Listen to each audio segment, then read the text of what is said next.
Alright, well, Just hit it a speaking few more of times. what Pluzak did last week, how about we go ahead Oh, tell and give ourselves a nice reminder of what exactly happened last time on Icewind Rime of the Frostmaiden. Because, you know, he doesn't know. I don't know. Yeah, I tried to get the video done, I'm only halfway through. Hang on, pulling up my notes. Okay. We're going to go to the standard. Chris gives a shorthand, everyone chimes in with other details as they see fit, I guess. Basically. Go to your mom. She's asking for you. I mean, I keep it shorthand because I remember the details. It's only the nitty gritties. I'm just like, I need to write Well, this down. No, absolutely. go. I'm saying it's just it seems to be the way that the party's doing it. I'm into it. Okay. So we were given a letter from Ravnus that had a hand-drawn map showing a route to a world tear. They reported that they completed their end of the deal and gave the flower to Magnus. And we were offered training in this other world. Learned how the hex of the fetid curse leaves his marks. Um, there's a city under the ragged glacier that houses another Reed's, I guess, repository.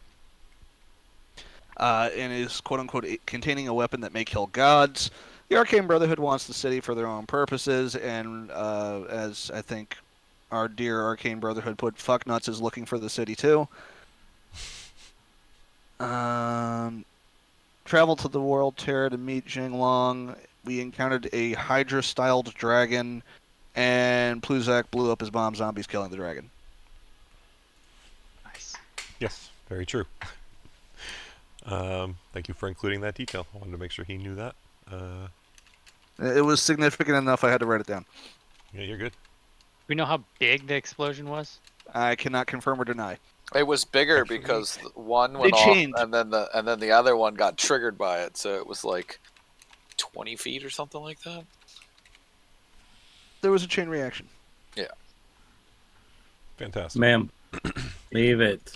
So I do think you hit most of the important stuff. Like I said, I would detail. It was Ravnus was mentioned in the letter, but it was Xinglong who technically wrote it. Just so that that's a little more clear. I don't think it's just kind of a semantics thing. I don't know. It don't necessarily matter too I much. thought Ravnus wrote the letter. He was mentioned in it. Basically, it sounds. If anything, I would say that you probably have a fair assumption that he is still with Xinglong. And This way Mallow can still hate Ravnus. Xinglong is waiting, has either was waiting or like left something in a town, right? yes, so it was the letter was left in town, and yeah, like Chris said or Kara mentioned here, it was a guide to a portal technically, since you guys do know he came from a different realm. So yeah, it's kind of where you're at. You are standing on the other side of that portal, as Kara mentioned. There was a large multi-headed creature, looked very dragon-like. However, I believe you guys did try to see if it had the ability to understand Draconic or had intelligence of some sort, and it didn't seem to, or at least it didn't seem to respond in any way. And you guys ganked it. You got it dead.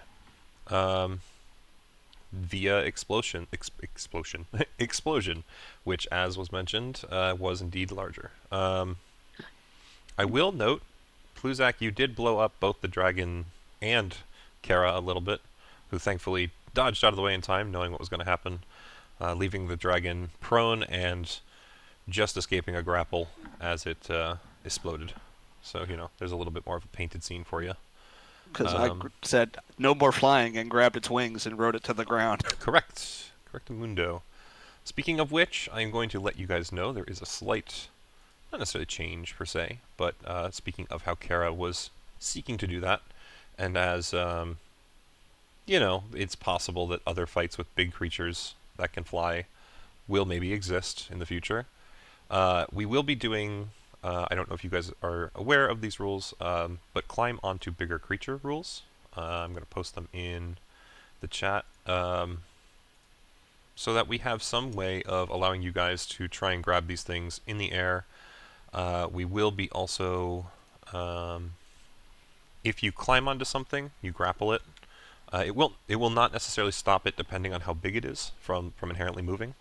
If it's generally a size larger than you will stop its movement, but it still may be able to fly if you're not stopping its wings.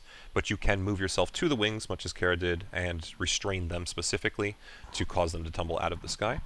I feel like that's kind of a pretty good way to do the mechanic, where you guys are that way able to try and disable flying creatures, much like she did, with some consistency. So just have that going for you, just so you know. And we'll do all that moving forward. Nice. With that, we do indeed come back to the point where you are all standing around a portal. Kara, you kind of don't have much specific memory at the moment, but as soon as you walk near this thing, there's flashes of just kind of thoughts, concepts, and slowly fragments of memories. You see yourself walking along a gigantic tree branch or limb, root sounds right. And just as you stumble across it, you find yourself slowly kind of whiting out, and then you awoke in snow and ice. And you realize you now remember how you arrived at the Icewind Dale. And a familiar feeling grips you as you stare at this portal, recognizing that it is nowhere near as stable as your travel upon the routes of Yggdrasil had been. So you're kind of feeling, this is correct, you're going to be able to go through this as a portal, but you're a little wary at the fact that it seems unstable, like I said. So that's just something that I know that you as a character would definitely recognize. Everyone else, it's a portal, you think. Big old crack in the world. Horizon Walker actually being useful here. Yeah, you would think that perhaps what's on the other side is space, but there's no stars. It's not right. There's just emptiness, darkness. And you'd think it seems kind of scary, considering there's really no light, there's no path, there's nothing on the other side. But I don't know, you all see Kara just standing there. So what are the rest of you going to do? Even Kara, what do you do? If I walk anything? through. Kara's just going to step on in. Outright, okay. So you would all just watch as, with really no hesitation, big old Kara steps right on through this portal. Hold on a sec. I'm on the wrong map on my end. Jesus Christ. Answering.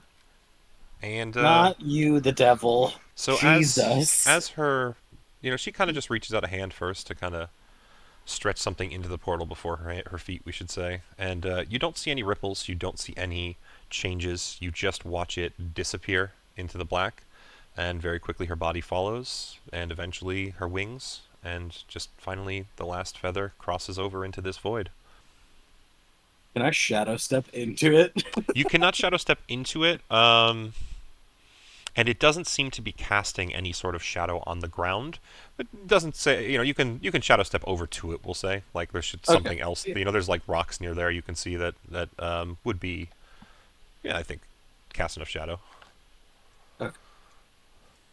You're just gonna see Mallow pop over and then just walk in. Okay, so Mallow, you would walk, pop over. You'd kind of much like Kara, just kind of stumble your way, into this void. I say stumble only because as you, reach a foot out, it enters the darkness, and you don't really know what's going to be on the other side. So you just kind of take a big step forward, and much like Kara, your body disappears into nothingness. Anyone else? I just want to make Mace sure would the approach. dragon-looking thing was on fire. Yes, everything is indeed Okay. on fire. The dragon was specifically made sure to be lit on fire by Bluzak, I believe, Okay. or it was started by the explosions, and then he walked over and was. I believe one of the finished heads the isn't job. burning though, right? I think pretty much everything is at least starting to burn. I mean, it's a pretty big body, but yeah, it's burning. Right, okay. Yeah, I think Mace would approach the portal, and after a few moments of contemplation, he would just sort of mutter out, well, we've come this far, so fuck it. And he will step in. All right. So, yes, just like before, as you finally cross the void, you will disappear. Pluzak and Leif, you guys are the only ones left. What are you feeling? Yeah, I mean, I guess I go ahead. I look at Pluzak and be like, I guess it's just us. Do you think there's a way to close the portal so Mallow doesn't come back? Yes, but it's probably on the other side. Feel so loved. I mean, it just means we get stuck in there too. So Yep. Yeah, that's my plan here. is Sacrifices. to not let that happen. Just well, now with that, just look at Pluzak and be like, "Well, after you." Yeah, I guess I'll doink. All right, Pluzak goes into the portal and also vanishes. Leif, you are left alone. He just runs away. Yep, that's what I was waiting for.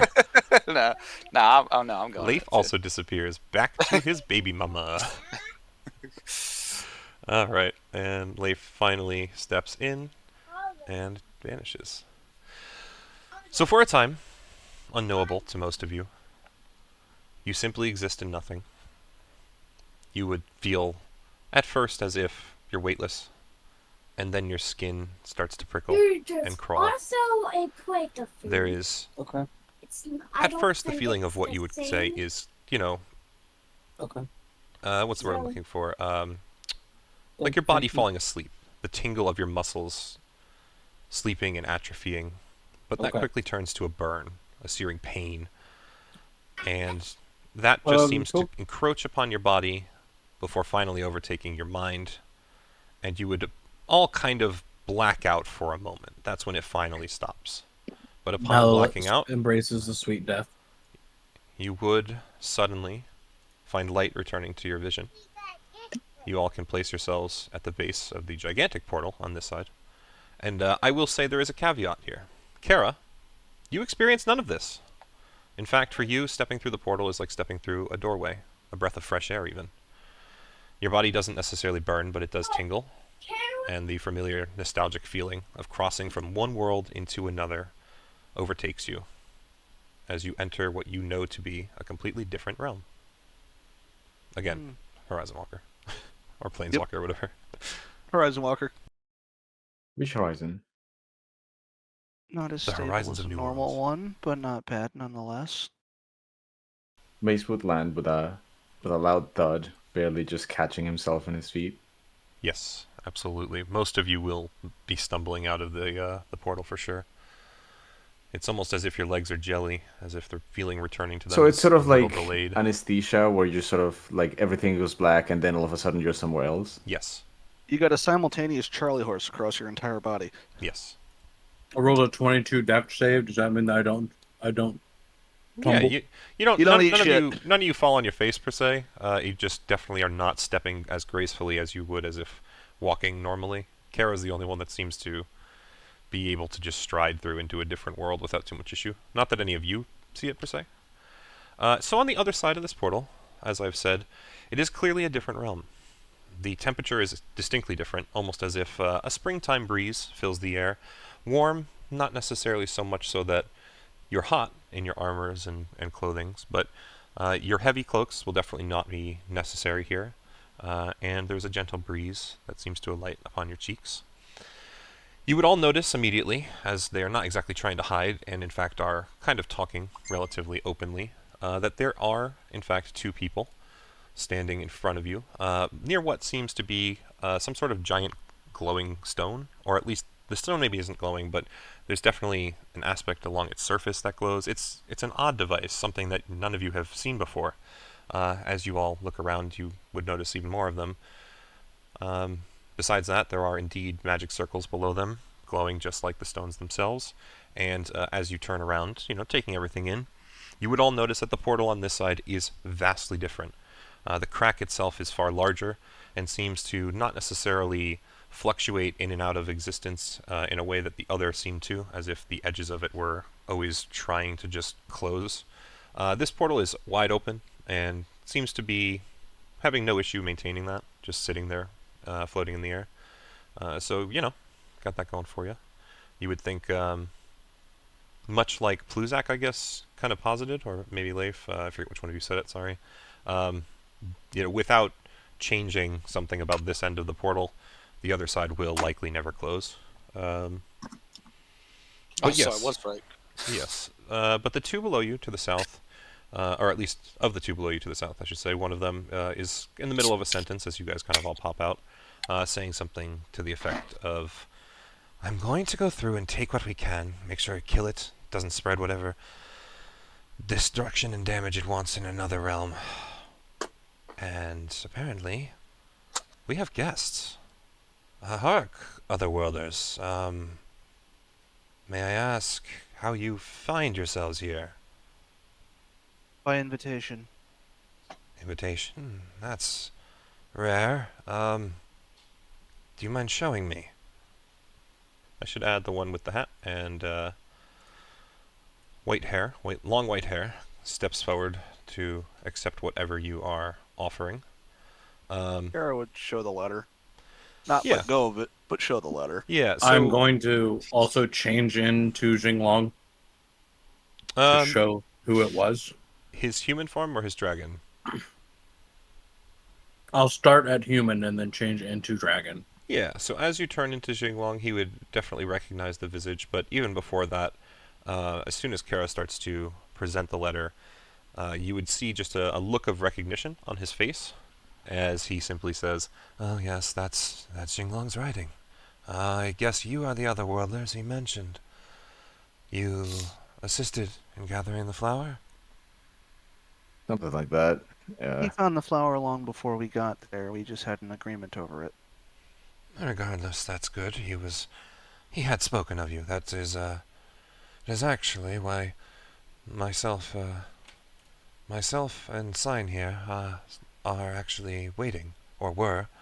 I should ask quickly, did you happen to see a beast, draconic perhaps in nature? Did it on have the other multiple side? heads? Yes. It started It's- with, I believe, 4, but perhaps had more by the time it made it. It's That's dead. dead. Oh. Fantastic. That lightens my load. Oh well. And Dead here and I on thought it was fire his the last pet. we saw it. On fire is not as good. I will go handle this. If you didn't mind, Send, at least give them or answer any questions they have while I disappear, and if you all wish to head towards Xinglong's mansion, Sen can lead the way, but if you wish to wait, then I will be back in a moment. And he just kind of dashes off towards the portal. He would then jump and disappear into it. You would all notice as he kind of turns his back towards you that there is just an absurd amount of swords hanging out of what looks to be some sort of magic bag or box on his back. But besides that, it's kind of... Now I know what you were talking about. Yeah.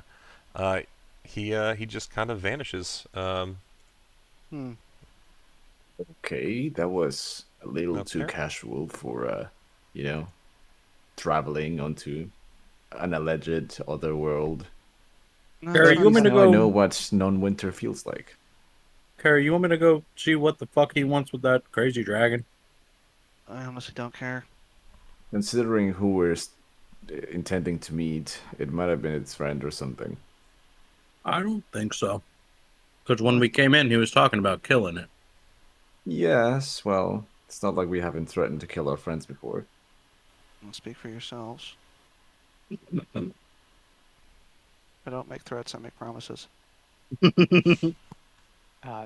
This guy's name was Sign? Are you asking that out loud? No, you had said a name of a I person. think it's technically pronounced CN. I might have been pronouncing it wrong. Yeah, it's Yeah. seeing. I was reading it quick and got it We right. can run with the bit and be like, oh, that No. guy always gets my name wrong. Go for it. It's That's all you. okay. It's all you. I think the party needs to even ask first, but yeah, you can give it a shot, please. Like CN or Sign if you want to use it wrong like I No, was. because the dude said it when he was talking about him. Yeah, Yeah. you verbally said it, and then Yeah. I could just add in being like, so the name's Cian Higgs. Y'all can call me Higgs, so that way there's no more name confusion like that. Was that Bright as a owl star, fucking but talking? So No. you want to run it down yourself? I think that's probably makes more sense. sure. I more meant your description. That's all. What do you mean? Do you want to give them your Sorry. character description at this point? So yeah, Like, what you're Yeah, I looking at can. this Sorry, thing. I'm yeah, like, I fumbled the words there a little. You're good. yeah. Um, my homie's just a little halfling dude. His attire looks very much too like an owl and has these big old eyebrows, but a very, very light and bright face. Um, yeah, just waving y'all over. Um, pretty much being like, so we're going to head this way. And I'm gonna be your guys' little guide while my friend goes and does whatever he needs to do. I What mean, was he was his? telling you what he needed to do. So what did he need to do? Something along the lines of dealing with a big old beastie. But Okay. it's already dead. Yeah. So what else would he need with it? As you say that, Mallow, you would actually hear a slight sound. It's weird hard to describe, almost as if Glass shattering. well, it's almost like the crackle after thunder. Not necessarily when it's loud, but that moment when it tapers off. An electric sizzle. Sort of, but not quite electric either. The It's- rolling rumble over the hills. Sure, I like that. But it's soft enough that it's not ear-shattering. It's localized. And once again, the man with all the swords would kind of pop back through. And he would have just a bag in his hands as he would look at all of you with kind of some surprise and simply posit, "Oh, you really did a number on it. Who lit it on fire? And why were there two corpses there that looked half exploded?" I throw a rock at Pluzak. That did it. Because two individuals exploded on it. They were willing participants, in case you're wondering. I was not, but I am glad, I guess. He kind of tucks the bag away. He puts it in the box specifically where all the swords are, and he would walk back over, and he would just nod very quickly at Cien, and just, well, I guess you kept them busy long enough. And the fact of the matter is I could only access 2 of the heads, so not as many materials as I would have liked to collect. We can head back. You all are here to see Xinglong, yes? Yes. We never quite got your name either. Oh, rude of me. My apologies. So, I am known as Li Deji, but the blue one who came with Xinglong, Ravnus, I believe his name was, he just likes to call me Swordsman. Apparently, all of our names are odd for your tongue. Xinglong he calls Dragon Kai, and his wife is Lady Dragon, although she is technically a phoenix, but that I'll let her describe. So Sparkle Edge, got it. Whatever works for you. I don't think any of us would particularly care. We know ourselves well enough to not worry about the titles ascribed to us. This way. I think it's best to just head quickly. Xinglong would not want to be left waiting if he would know you were here. And he just kind of turns his back once again and starts just heading off. Walks around the rock and heads down south. Doesn't really seem to stop much for you and wait for you, but he does slow and make sure that you're following. Yeah, I'll follow.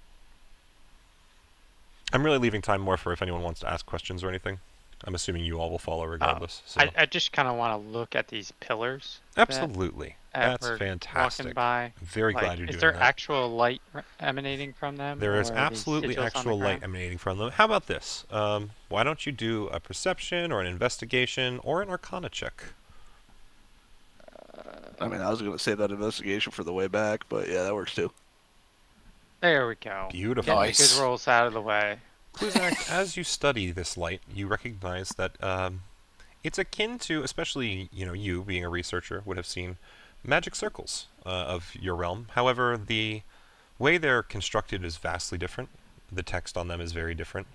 And you would notice that along the kind of edges of this magic circle, there are a lot of tinier rocks that all have specifically something carved into them. You would notice that seems to be the source of the glow. The rest of the glow is magical in origin, especially with that Arcana check you can tell. And it seems to be emanating from those smaller stone pieces, and then kind of casting this magic up along the stone in front of you. and that's where the lighting and the lit like runes, I guess you could call them. They're not runes that like what you see on Kara, but very much kind of a glimmering, moving, shifting writing along the surface of the rock extends from. And it would be the same across all of them. As you kind of glance across, you would see these tiny little rocks on every one of the big pillars. And you would once again kind of, I guess, feel like the ones that are around the portal, not necessarily that there are tiny rocks there, but the bigger rocks that are there, the medium-sized rocks that are there, are serving a very similar purpose. So you don't necessarily understand what's structured here, but you do understand there is something structured here that seems akin to what you would call magic. I'd like to sort of get a feel for the environment, essentially to try to differentiate it from, well, the Icewind Dale, since it's all I've really ever known. Okay. Well, especially with your newfound ability to feel cold, you would immediately for once feel like you are not cold. It's one of those weird things where temperature never really mattered to you before, right? But for the first time, you kind of are experiencing the difference between, the warmth in the air and then the gentle cooling of the breeze. And this air feels very clean and very crisp, I guess I could say. It's very, different from the stark, almost breathtaking cold of the Icewind Dales. This is a gentle warmth, a comforting warmth, the warmth of spring, something you've never known.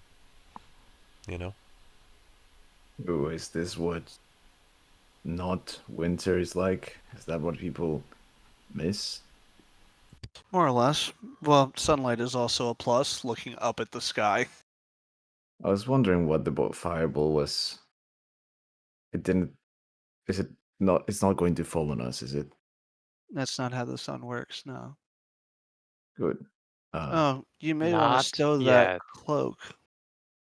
Why is that? Well, if that cloak is out in the sun for too long, it's going to lose its magical properties. I think you're talking to the wrong person. I did say Mallow. Okay. Well, why would it lose its properties that way? I mean, don't most magic items are It's drow resilient? made. It's made in China. Just It's drow made. It's not supposed to be exposed to sunlight. oh, like Oh yeah, fuck. We're in sun. I take off the cloak stuff it where in my backpack. you have one. Yeah. We all have one.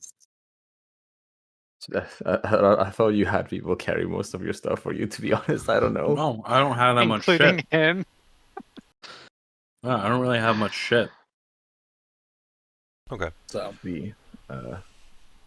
Well, at least I guess it's good that you've saved it. That thing has come in handy a little more than one might like to admit. I don't have advantage on stealth checks anymore. You only have your +8 or 9, whatever it is. It's only a +7. You only have your +7. Thought about taking expertise just to put it into that. Good. Okay. All right, so Pluzak's drawing down the Yeah. the stones.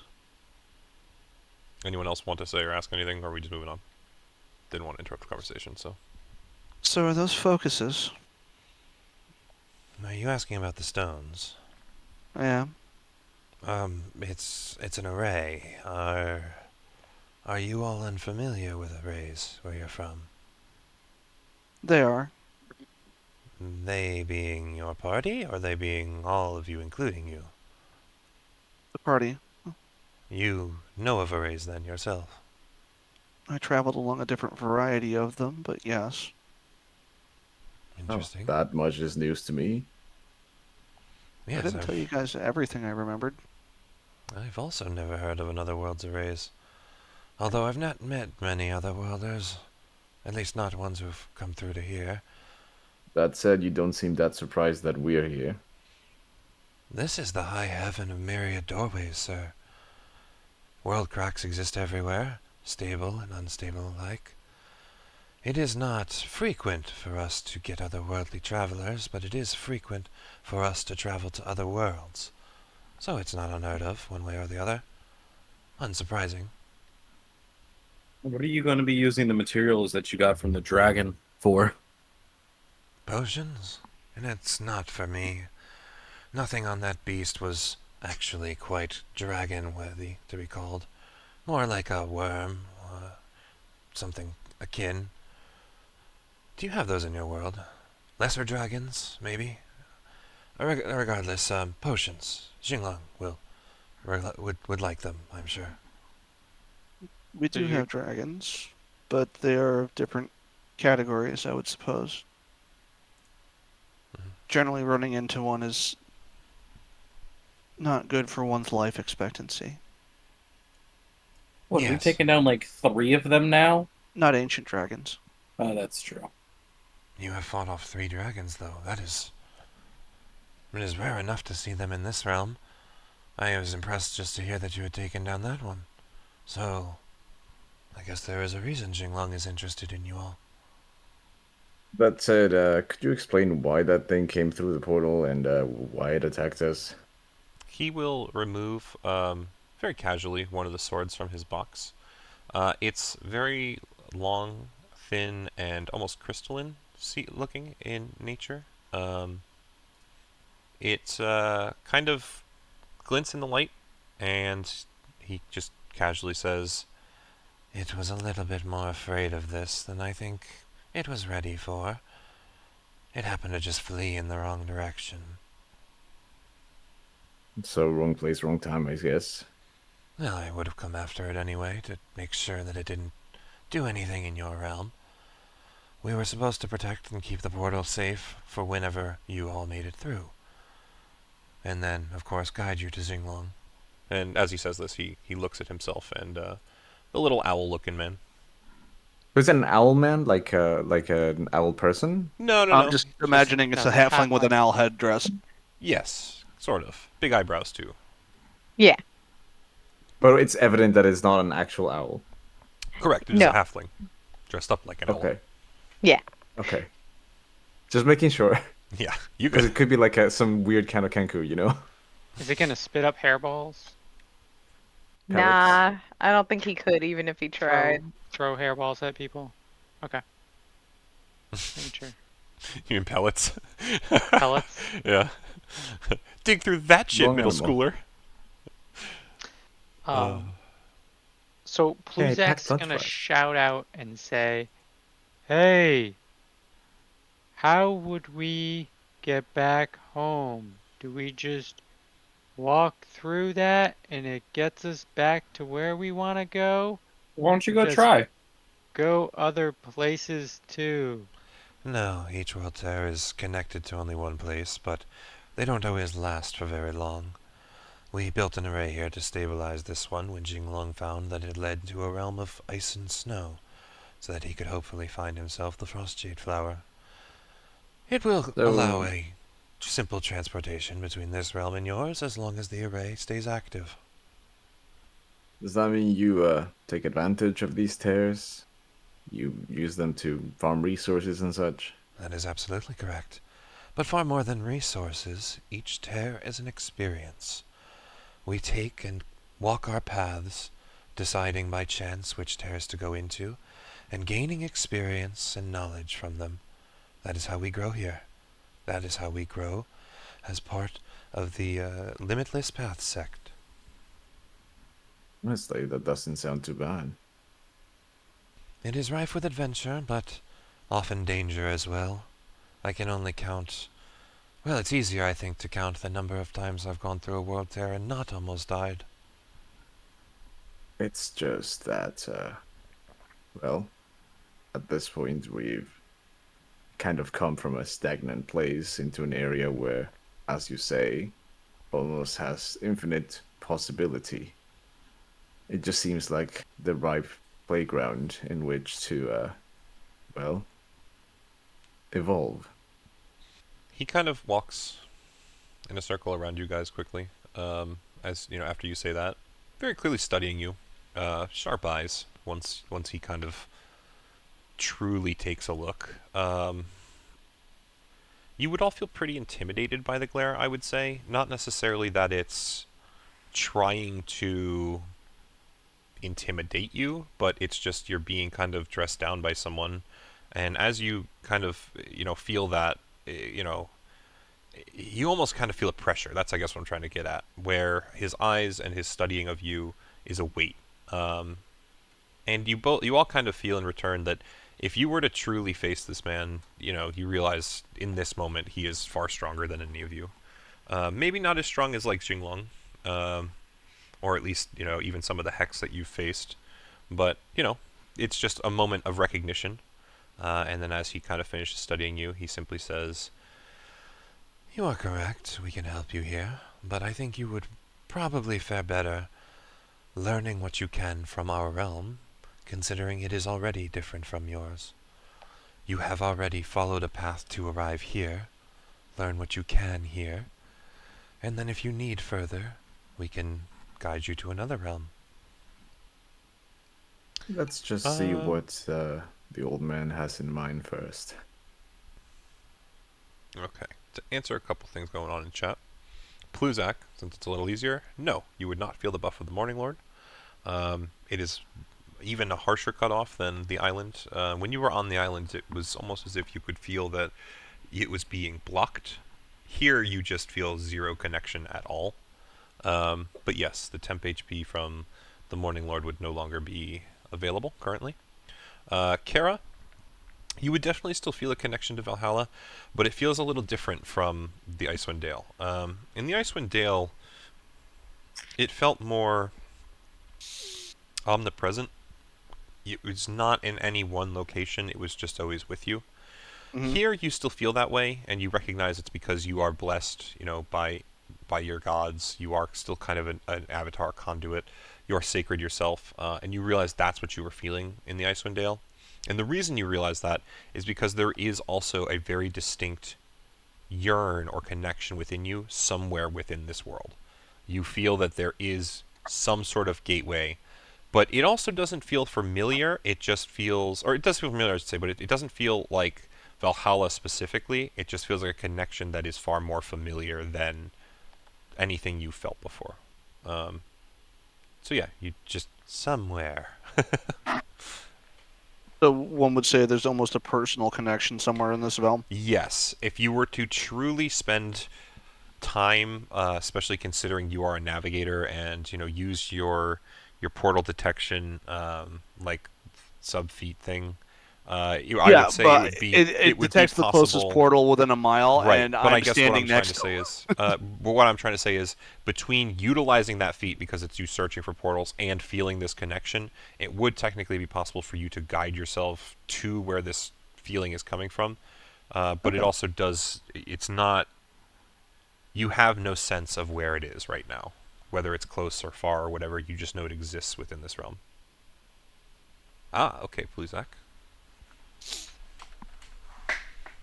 That is a good idea.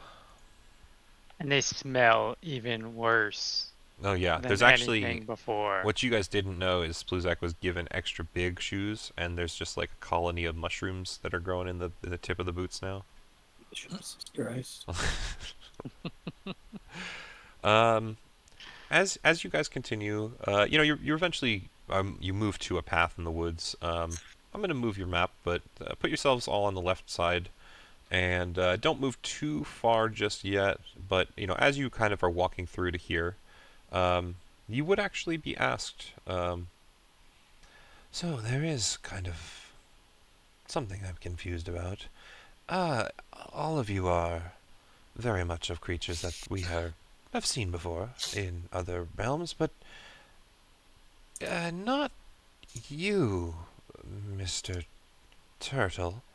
Xinglong actually didn't mention you. May I inquire, what are you? Piece of shit. I'm on the wrong screen. That makes sense. What am I? A great question. I am Pluzak, formerly Bizak, formerly can't think of the first name right now. I can't find it either. Formerly Benny Whatever. Hill. I am what they call a turtle. Do I have the notes from what island I'm from? Don't have the notes right here. So long ago. Yeah, so I'm from an island in the south of the Sword Coast from our world. I know not what this Sword Coast is. I've not actually gone through that world tear, but you are an interesting type. It is rare for us to get those who are more animalistic in nature through our world tears here. I hope you do not So- mind that we may, well, I can think of at least one person who may find you particularly interesting. Yes. Is it The Muffin is Man. it any more strange than a man made of metal or a woman with enormous wings? I also changed back into my normal state. Or a half-sized man wearing a owl pelt? That would be extremely offensive to some of the races in the Sword Coast. May I understand how? I mean, There are creatures that look like that, and it is as if that Higgs is wearing one as a skinned trophy. Would I have ever seen one in my travels and stuff? what? An Owlin. An owling? An owling that I could turn into to show them. Roll me a D100. If you get above a 70, sure. To clarify, it's not an actual owl pelt. It just looks very reminiscent to one. Yeah. Oh, okay. I would say, just correct me if I'm wrong, Sarah, the way I was imagining it is like collected feathers, essentially. Probably a whole assortment, a variety. Just kind of, spread out to look like, an owl. So you're a Native American chieftain. Yeah, there you go. So yes, you Where would have I'm- seen one, Mallow. Where I'm originally from, we would ride on giant owls, so hence we have our babies that we raise from young, so you see a lot of feathers around. It only makes sense to adorn ourselves with them. I'm going to take all of Orion's baby teeth and wear them in a necklace. That's horrid. Friendship bracelet. Friendship bracelet. Oh, Where did that come from? And he's going to take them by force. That's wild. oh no. Good thing I got vice grips. I Yeah. tie the tooth to a door. Just That's slam what I the was door. thinking. Orion, I was you're like, not at your tooth to the quota door. for the week. No, you just load it. You attach it to a bow. Way faster. You can get multiple. There's enough force. It's great. Carol, roll me a perception check if you're going to scout ahead, since that's what it looks like you're doing. I will change into an owling to show him what. Yeah, Please, so speak Mallow would change into what would look to be like an owlish human creature. Or hybrid, I should say. That's what I'm looking for. So it would kind of surprise you, I guess. Or not necessarily surprise you. It would surprise Lide a little bit that you just suddenly are changing so rapidly.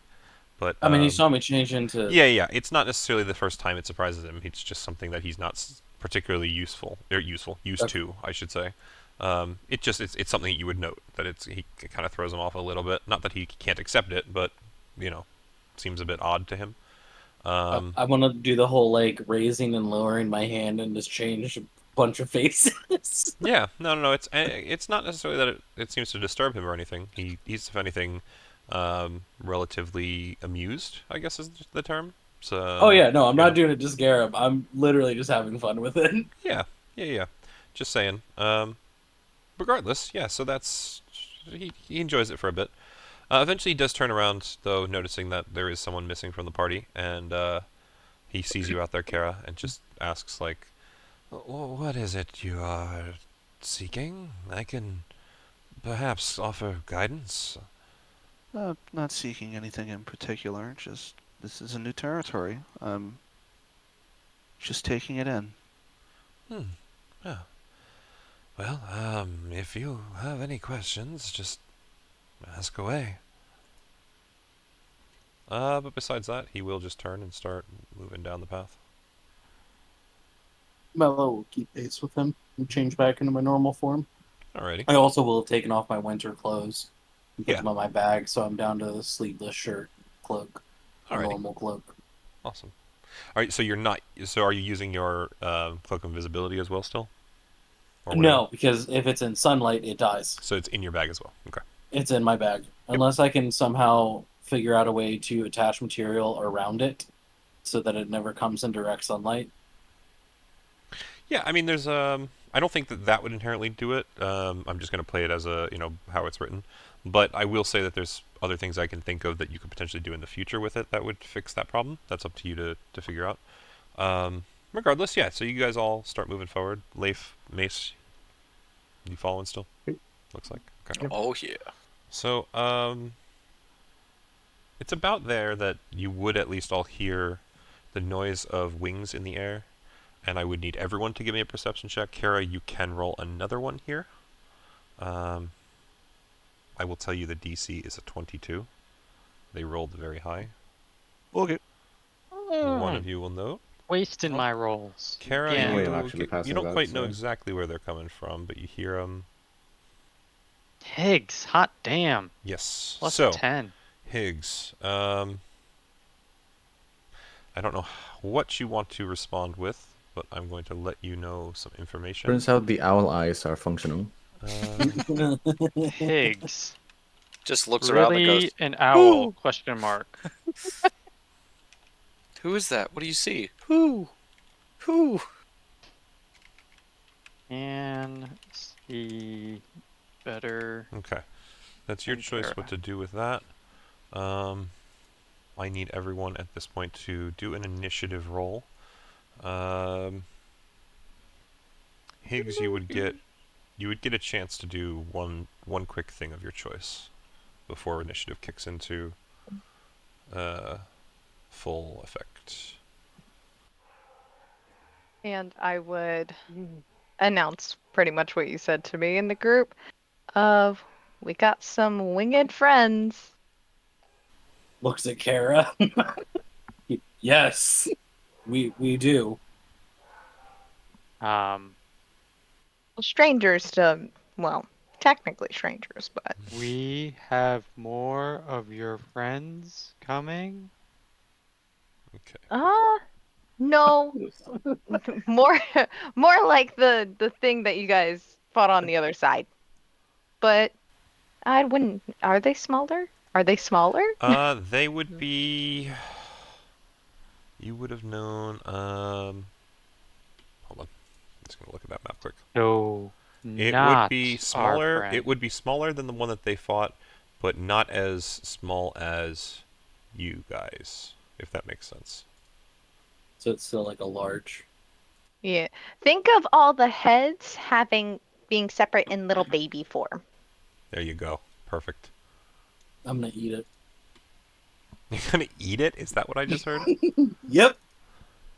Can we tame I mean, it? they could be venomous though. Venomous doesn't mean poisonous, but Can we tame it? Can we see it? probably coming to say hi soon. Hi, I'd say hi, but not in a good way. It's bad hi. It's bad hi. Oh, that's easy. Okay. I like that. It's bad high. All right. It's So, bad hi.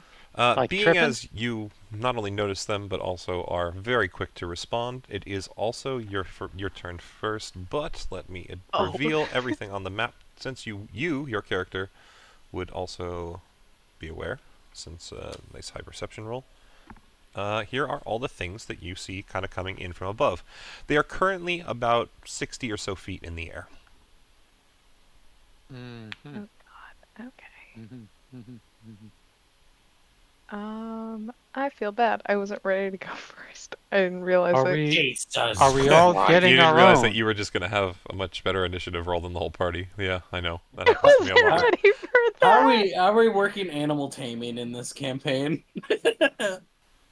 I You've don't got to think have a anyone pretty has animal damn good taming. animal handling roll to begin with, just to stop it Oh. from attacking you. And then we go from there. Well, Okay. I'm gonna do that. True strike. Was that an accidental click and you're just taking it? It was, but you said it's 60 feet in the air, feet in the air, so it actually can't do it because I just realized that's 30. That is correct, yes. Thank you for noticing. Who has actually? Okay, who has spoken to me the most technically so far? Is it anybody or? Probably Kara or I think it was Myself? actually Me or Bluzak or Kara. Mace, I think. Because you Oh. guys were talking about the owl stuff, right? Yeah, that's true. Yeah. Yeah, technically. Or Mallow, maybe? Because he did make the comment about... Or actually, that was Harrison, not Mallow, about Orion's Yeah. teeth. No, Yeah. no, oh yeah. Not Well, quite and the so- same. We'll flavor text is my dad did that. with Yeah, all oh of my god. teeth. He knocked them out of me, too. Yeah, he kept them as trophies of my failures. Oh my god. Then I think I don't know what I would do right now. I think I'd probably just give Pluzak a bard of inspiration die. Okay. So you will have a Bardic Inspiration. Nice. Pluzak, I believe it is a D8. Yeah. So Okay. we'll have that for you. Any movement or anything? You just gonna chill? Yeah, I'm just gonna chill where I am. Nothing wrong with that. Okay. It is Lide's turn. He will look around at all these things that he has now been alerted to. We'll look at the party and we'll simply offer. These look like the quick type. We can try and strike them down, but there is also a degree to which I wonder if perhaps just leaving them be is better. They shown aggression towards us. They are looking down at you, but they have not made a move towards you yet, so you're not sure. If any of you want to do, I guess, like an insight or an animal handling check, I'll give it to you for free, see if you can tell. 8. Both of those are a +3, so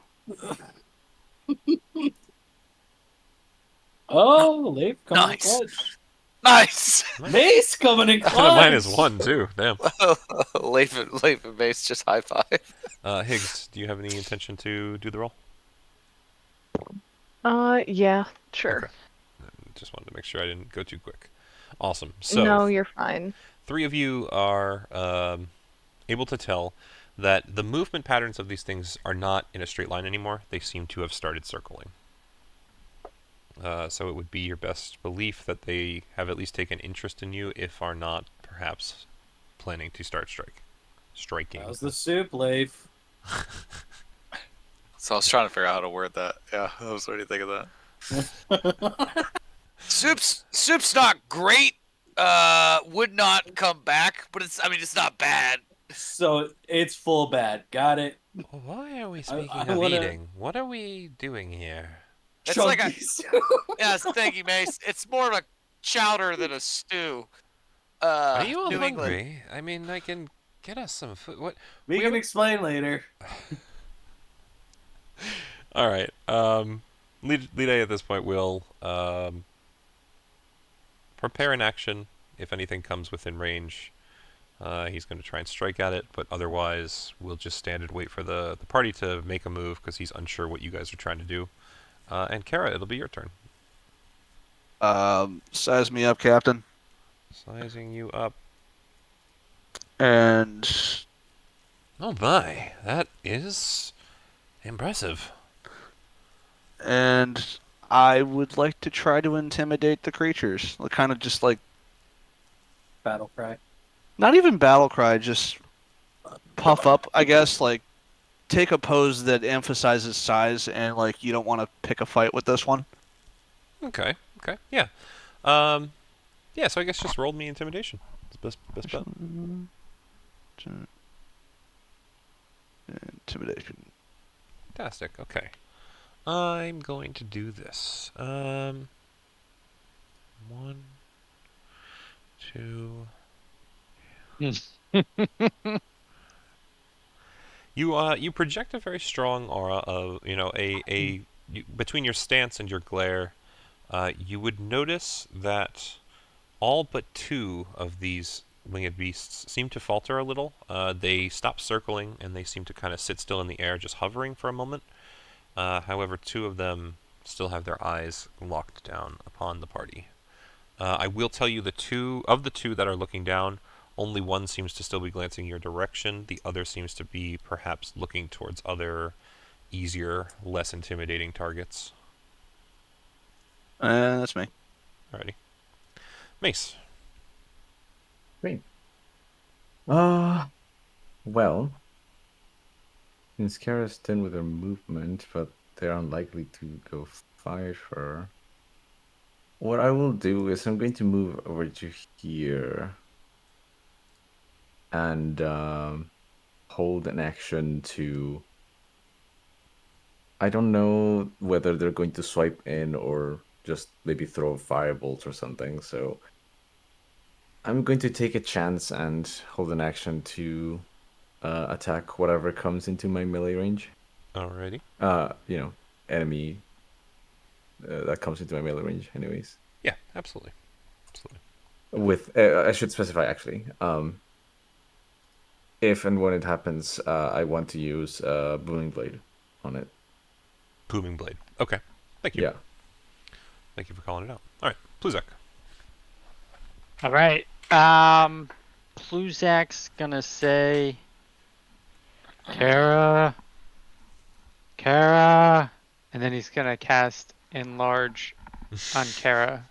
So she'll increase another size. Oh god. Is that I forget, is that touch? It's 30 feet. Is and it? 25 Okay. away. Yep. Alrighty. So Kara, we will increase your size this way, I think. Okay. As Lide looks up as you get even bigger and yes, okay, this is quite a strategy. Would you mind dueling like this at some point in the future? Sure. Fantastic. First, we take out the worms. That adds a D4 to my rolls, yeah? I believe so. An extra D4 on top of your D6 Giant's Might. You're going to have a lot of die to roll if you hit a crit. That's good. I hope you do. Alright, anything else, Pluzak? I guess that was it. And Pluzak's gonna say, if they attack, and he's gonna actually say it fast. And that's it. If they attack? If they attack. That's it? Yep. Okay. It's a weird guy. Alright, at this point it is the creature's turn. This one's going to fly here and then go about 30 feet down. So put a little marker. 10, 20, 30, and another 30 feet down.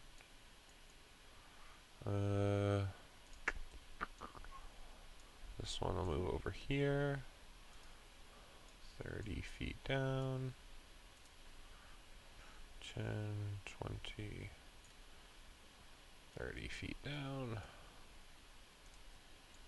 So I think I'm currently standing at about 20 feet up, maybe a little less 15, than that. 15. 10, Yeah, you're it right, double. 15. 10, I'm 6 feet tall, so 20, it doubles 30. that to 12, and then adds another onto that, so that's 18. Yeah, I mean, I'm just doing it by the square size. Yeah, 15. Okay. 10, 20, 30, 40, 50, 60. Both of them. Actually, no, he's in the air. I don't know why I didn't think of this sooner. What, What? doubling Kara? Yeah. You guys have done it once enlarging before. and enlarge.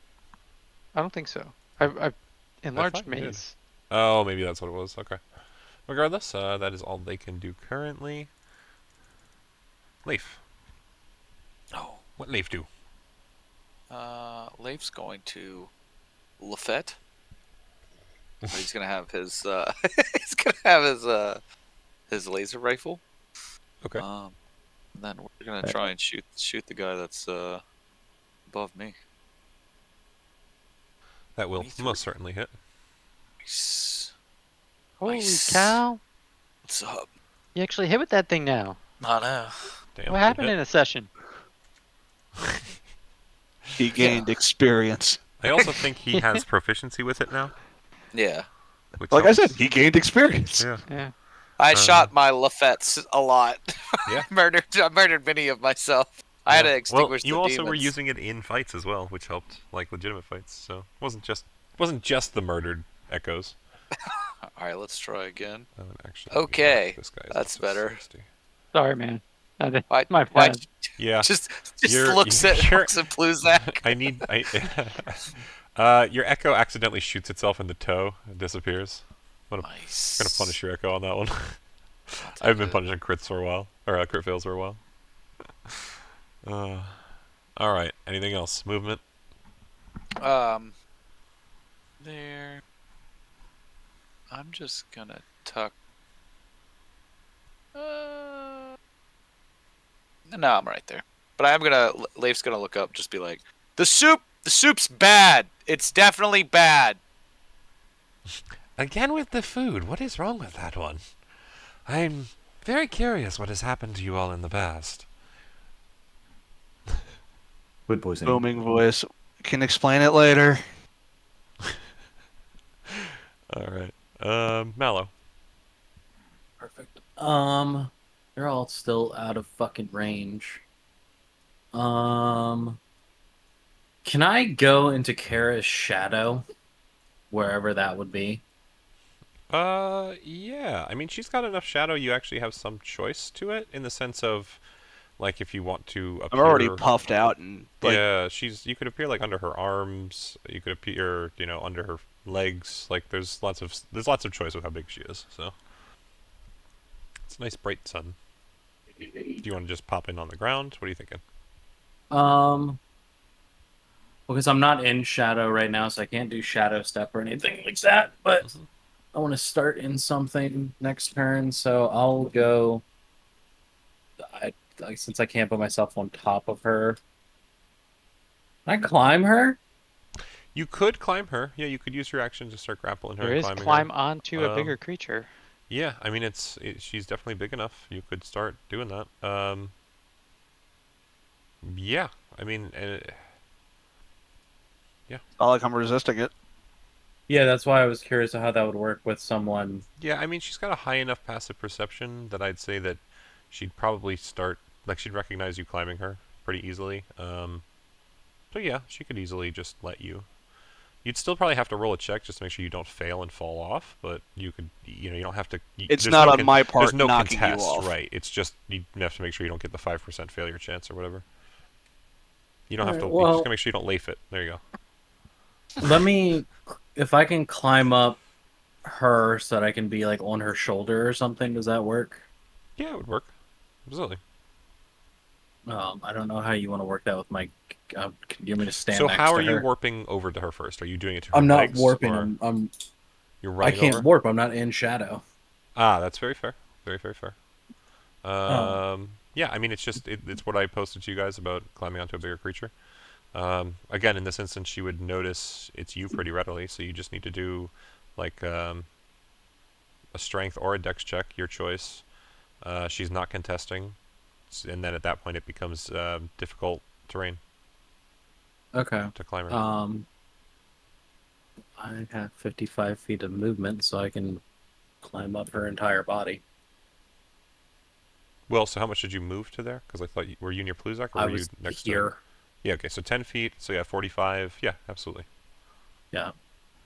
So still roll the check, strength or sorry, it's athletics or acrobatics, your choice. Make sure you don't crit fail. You're fine. You can climb her. You'll be able to get to her shoulder with your movement this turn. Okay, and it takes an action to do that. Yes, it takes the action. Yes. Okay. I would also note you don't have weapons in your hands right now. You could always grab, put them back in when you're on her, but is the the weapon. climbing will take your hands as well, and that's also for future reference. You need at least a free hand to be climbing something. Well, Using like a common- sickle if you're on like a monster and like hacking into it as a foot, like a handhold, that's one thing, that's fine. But like, or a sword or whatever. But for this instance, you don't want to hurt Kara, I'm assuming, right? So. No. yeah. Okay. I Yeah. climb up her and then kind of I want to nudge myself so I'm in some shadow of her, but still up towards the top. Okay, so we'll just put you like on her shoulder here. That work? Yeah, I can't do that. So I it puts put me you on under her. top, so you're good. Yep. Okay. Yeah, you should be able to grab your token, and she can always grab part that's not on you, so you should be okay, Okay. to maintain there. I will move him with you, Kara, if you move, because technically he's sitting freely on you, and I think you're big enough. Because actually, does enlarge reduce change what you can carry? Yes. Yes. Yeah. Yes, it does. So then, yeah, you're totally fine. So, absolutely.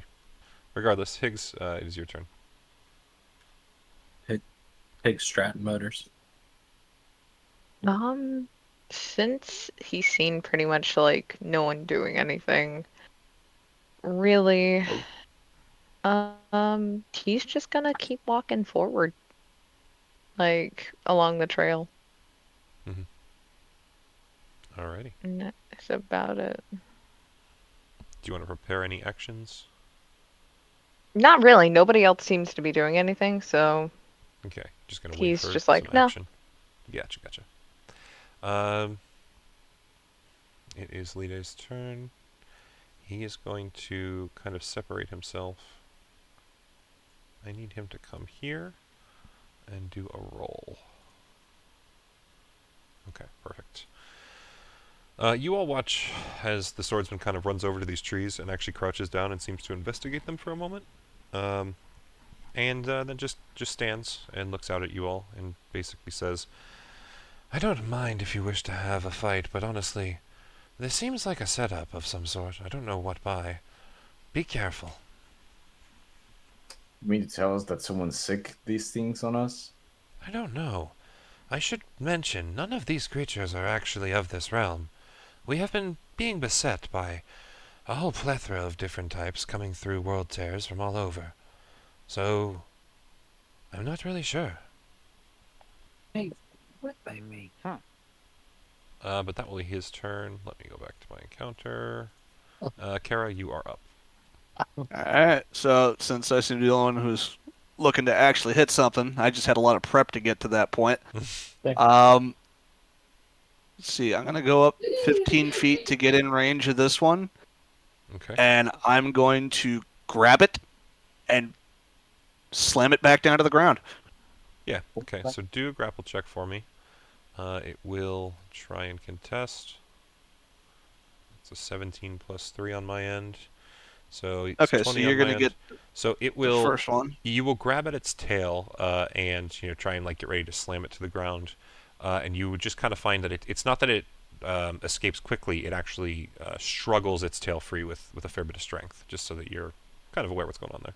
Yep. Go Also, for the next. before I forget, okay. Are we And doing anything since you have double enlarge reduce? It doesn't double advantage, Right, unfortunately. yeah, advantage is just advantage. Yeah, no, you ain't getting away there you on go. this one. Yeah, so I'm not even going to bother rolling it physically. I guess I should if it crits, but even then. Actually, your number's higher even if it does, yeah. So, yeah.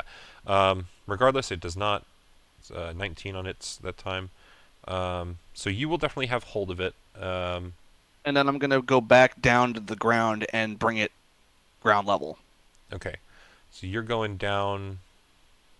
I went up 15 to grab it. Right. So and I'll I definitely went say down. you could grab it. It's going to come down 15, but I think it was still technically. How does that work? You're up 15, you fly 15. You can definitely reach it, but are you?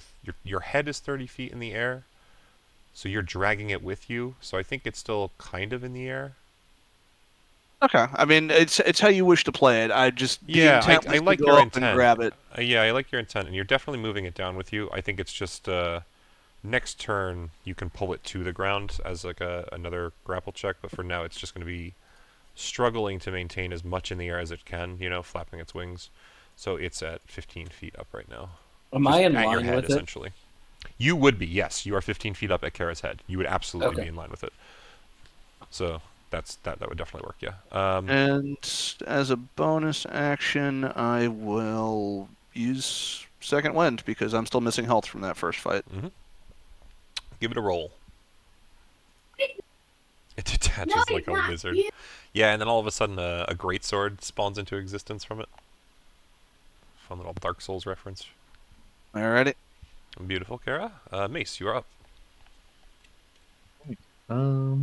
Well, seeing as nothing did happen, and seeing as we seemingly are intending to go through this fight, I will simply move. If I do that, then Pluzak doesn't have anything. No, Pluzak moves right after me, I think. So I'll move over to here just in case, and I will cast Bless on Leif, Kara, and I guess Malo? No, let's do Leif, Kara, and Pluzak for now. Okay. Yeah, just put it there. We have the marker. Okay. Well, Should I have all think that three may of Pluzak be you. get the bless and proceeds to vomit I- off of Thankfully, Kara. I don't think you can see a blessing happen. Alright, regardless, the three of you would feel a slight enchantment settle over you as Mace gives you a nice little blessing. Alrighty. I should have you all marked. Hi, Ella. Alright, so Pluzak. Pluzak's turn. Excellent. There is, I don't usually have it visible, Sarah. Sorry. If you would like, I can... Well, I could just write it out in Discord. What initiative order? Yeah, initiative order she was asking about as well. Can you not use the combat tracker? I just don't tend to, that's all. I use the D&D Beyond one. Good. Okay. So I am going to cast I know, Toll the you're Dead fine. You're fine, thank you. on the one that's above me. Oh, I'm sorry. Chill Touch on the one that's above me. Because it hasn't taken damage yet. Okay, Chill Touch. not quite. The hand seems Awesome. to not quite grip it. So Bless is a D4, D4. onto that. Yes. Okay. Still not quite, and, even with the redirect. What's Bardic Inspiration is used on attack rolls? I believe it can be. It can be, yeah. Okay. Alright. You said that was a D8. Yep. Here we go with a 1. Oh, 7. 17. Okay. A 17 will indeed connect. Okay. Minimum damage coming up. Oh, actually 8. Nice. 8 is damage. 8 is damage. Took quite a push to get there. You finally figured out how to do it, though. You Yeah. just have to have enough die to roll. Wonderful. Yeah. So 8 necrotic damage, and the thing is 30 feet from me. Everyone's kind of here. I am going to go 5, 10, 15, 20, 20 feet this direction. Okay. That's my turn. Okay. So at this point, remind me just to make sure. Mace, you are no longer holding an action, correct? No, currently no. Okay, I think you were the only one who did before. Alright, so at this point, this one that's 60 is going to lower itself in the air. I'll just delete this. Down to 30. This one will move itself next to you, Mace, and will also fly down to 30. So, and then we'll go in order. This one, Pluzak, that's near you, is going to fly down 30 feet towards you. I'm not going to get rid of the number just yet. It will strike out at you twice with its feet. Or not feet, I'm sorry. It bites out at you. I'm using a different stat block for these things, but changing the monster's look. It will bite out at you twice. If it connects, I'm going to use my reaction. Awesome. Okay, so it rolls a 19 on the first. Remind me, Pluzak, you're 17 plus 2, so it beats, I think, on the first one, yeah? Or are you a little higher now? I'm 17. Oh, you're not using your shield right now? Nope.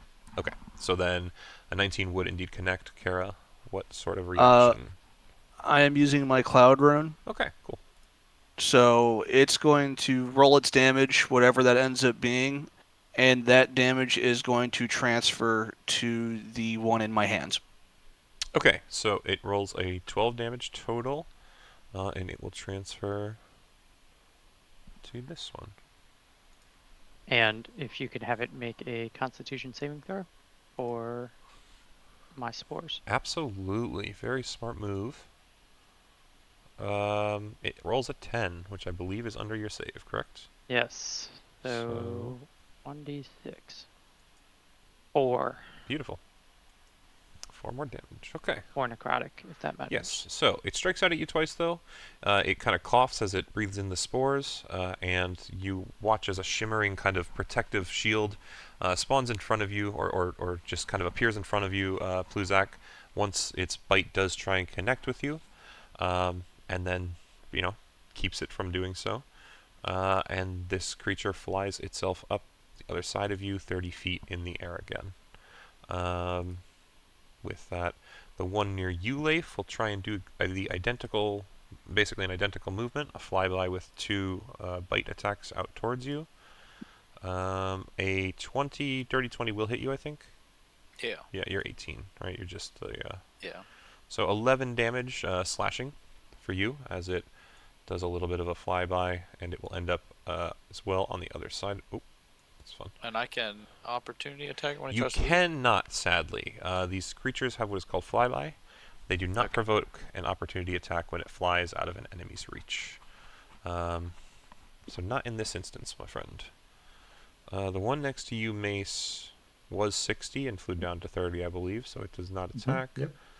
The one over here will move in towards Kara and also fly down to 15 feet. If I can grab the numbers. I will note that I've got this creature grabbed with my weapon hand, not my shield hand. Okay, so you're still using your shield, is what you're claiming. Okay. Yes. Yeah, so it'll fly down to 15, and once again do... I will also give you not advantaged attacks because the creature in your hands I don't think is as active a combatant right now. So this thing will not hit you at all. And that is that for now. The one that's in your hands is going to try and escape.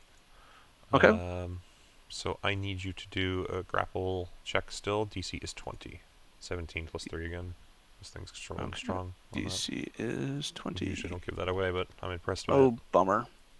Okay, so it's going to escape from your hands.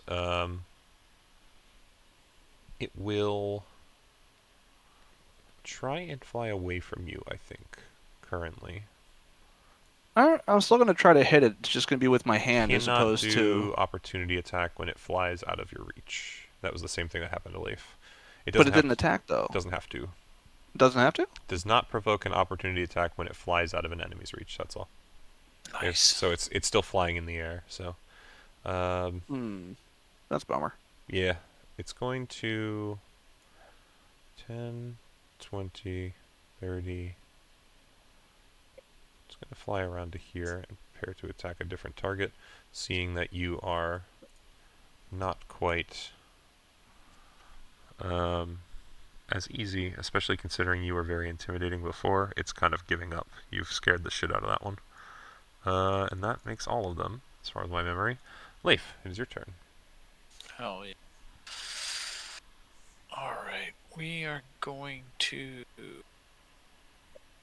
just try and hit this thing again. Just shoot at him again with that there laser. Go for it. That will hit. 28, Jesus. Yeah, you're hitting big numbers on that, huh? Laser rifle go burr.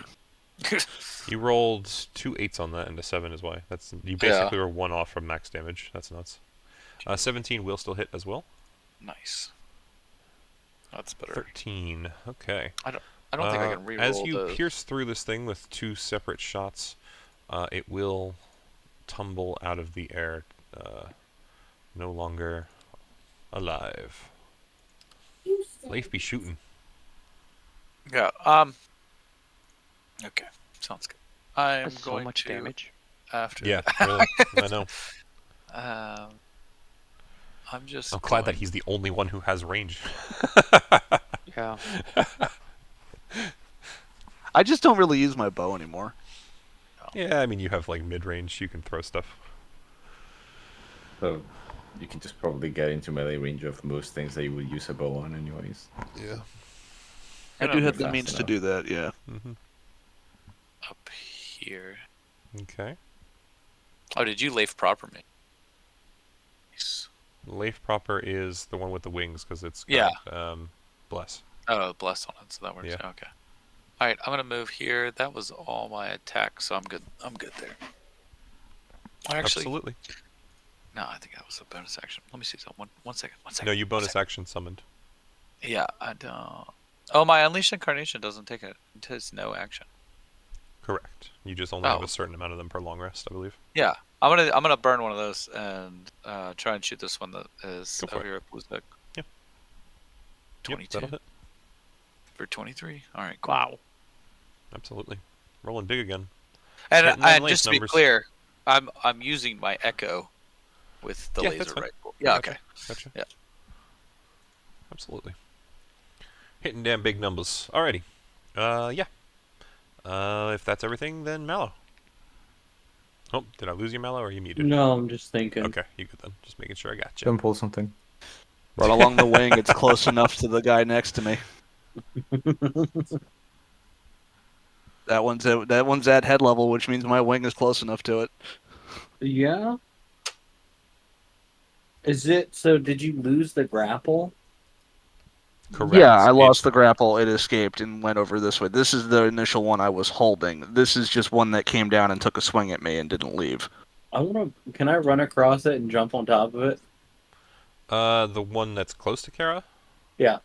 Yes. Would be a grapple. What's at that yeah? point. I mean, if you're looking to jump on top of it and stay on top of it, you would have to do the grapple check, because it's going to try and shake you off. But once you're grappled to it, you'd be on it. It would not be able to move anywhere, as it is, too laden with weight at that point. But it would still be hovering because its wings would not be obstructed yet. You'd have to do a separate action to restrain that. When But yes, you can okay. still jump on it, and you could, that's all good. Can I toss? So I'm gonna run across Kara's wing. Mhm. Don't dance. Naruto style. Run across Yeah, on his Naruto back. running across Kara's wing Mhm. over and jump onto it, and I want to. Okay, so I need a grapple check first to see if you can stay on it once you jump on it. And it will take one of your attacks per action, just so you know. It's still a legitimate grapple check. Because it's not going to let you do this willingly. It's Okay. Does that and actually, I need acrobatics to or check, athletics? Is it, hold on, I need to check something. Oh, actually, and here's a heads up. It is, because like I said, I'm doing the climb onto bigger creature rules. It is a action itself to grapple onto it. It's not just one of your attacks, it looks like. Uses its action, so just so you know. Okay. Can my way of grappling it be wrapping the chain around its neck, using the weight Yes. to throw it around, Yes. I'm okay so with it that. actually rotates around, and I am holding the chain to hold on to it. Absolutely So okay it has with to that. slide That's- off of its entire head for it to come off. Yeah, I mean, mechanically, it's still just going to be a another grapple check if it wants to try and escape. But if you do this, you will be holding onto it that way, and you can like try and manipulate the direction it's moving or whatever Yeah, if you want. Like 100%. it's absolutely gonna work the way you want, as long as you get the grapple. So let's Okay. do athletics or acrobatics check from you. Fuck. Ooh, I feel that. yeah. Well, I mean, it still has a chance. Glad you didn't get that bless. Let me make sure. Does it have to do? It has to do an acrobatics check, which is less for it, but it will pass. It's going to pass pretty drastically. So it's going to kind of, as you go to wrap the chain around it, your jump is perfect. You're about to land perfectly on its back, but it moves its mouth just at the last second, and your chain ends up in its mouth, and it just takes its head and whips you around, and it's going to whip you off of it and throw you the 15 feet to the ground. You are a monk. I'm not going to make you take damage from the fall, but you are going to fall prone, and that. Can I make a dex check to not fall No, prone? Honestly, it crit saved, so I'm just kind of giving it something. So it's just going to toss you prone to the ground. You still have some movement left this turn, so you can can get technically up. stand up this turn, but you've used your action, so I think all you have left is a bonus action, just so you're aware. Use that bonus action to step of the wind and get some movement and higher jump back, but not going to be able to do much else with it. Or patient defense. That might be the better option. Yeah, Just so think I'm like a thinking. man. So it takes what, half my movement to get up? Yes. So you used like 10 to get across Kara and 5 to jump to the thing, so you should still have enough, I think. Right? It's 20 is your half, I think. You're 45 total. I'm 55. So 15 out of No, that, but you're even at then, 40. yeah, so you're at 40, Yeah. and half is 20. So you have Yeah, 20 feet we'll say. left. Yeah, so I'll just stand up and do patient defense. Okay, cool. All right, so I'm gonna do. Let's Probably give you run a little on marker. back underneath Kara. What marker do I want to use to kind of define that castle? There we go. So hopefully that reminds me. But yes, so you patient defense. You good? Yeah, I am gonna run back to Kara. Okay. Not yeah. climb, just get Not to. climb. Yeah, just go get, to just go to her feet. Yeah, that's fine. So just put Yeah. yourself next to her for now, and that'll be good. This whole fight's just gonna be Mallow climbing Kara to leap off onto the creatures to get thrown off. To I Yeah, want climb one back as a on pet, Kara. Hey, man, damn it. if it works, right? So at this point, The petrifying we elbow. go back to the top of the turn order. We're looking at you, Higgs. So the one that's right Yeah. across from me, I forgot how to ping. Nope, This not that one. one has taken damage, though. The one right across from you, to the south of you, or Yeah, to and, the south and of ping me. is a double click on map with the There you go. Yeah. Well, Or right click and select. Oh, can you? I didn't even know that was a thing. that's easier because I was double clicking and nothing was happening. Gotcha. It's hold, not double. Oh, is it? Ah, look at that. Thank you. Apparently, I've done it wrong for forever, and it's just happened to work. Yeah, no, I'm gonna do dissonant whispers on that one. Okay. One to the south. All right. DC 14 whiz. Is that right? Mm-hmm. Okay. Now we know what you are. Woohoo.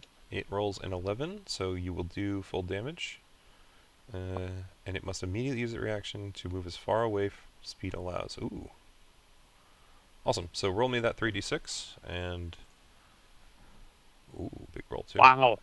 You guys are hitting heavy. Fuck, man. These things are not going to be surviving for long. To be fair, I haven't hit anything yet. I just grabbed that one. one took damage. I think this guy's this guy.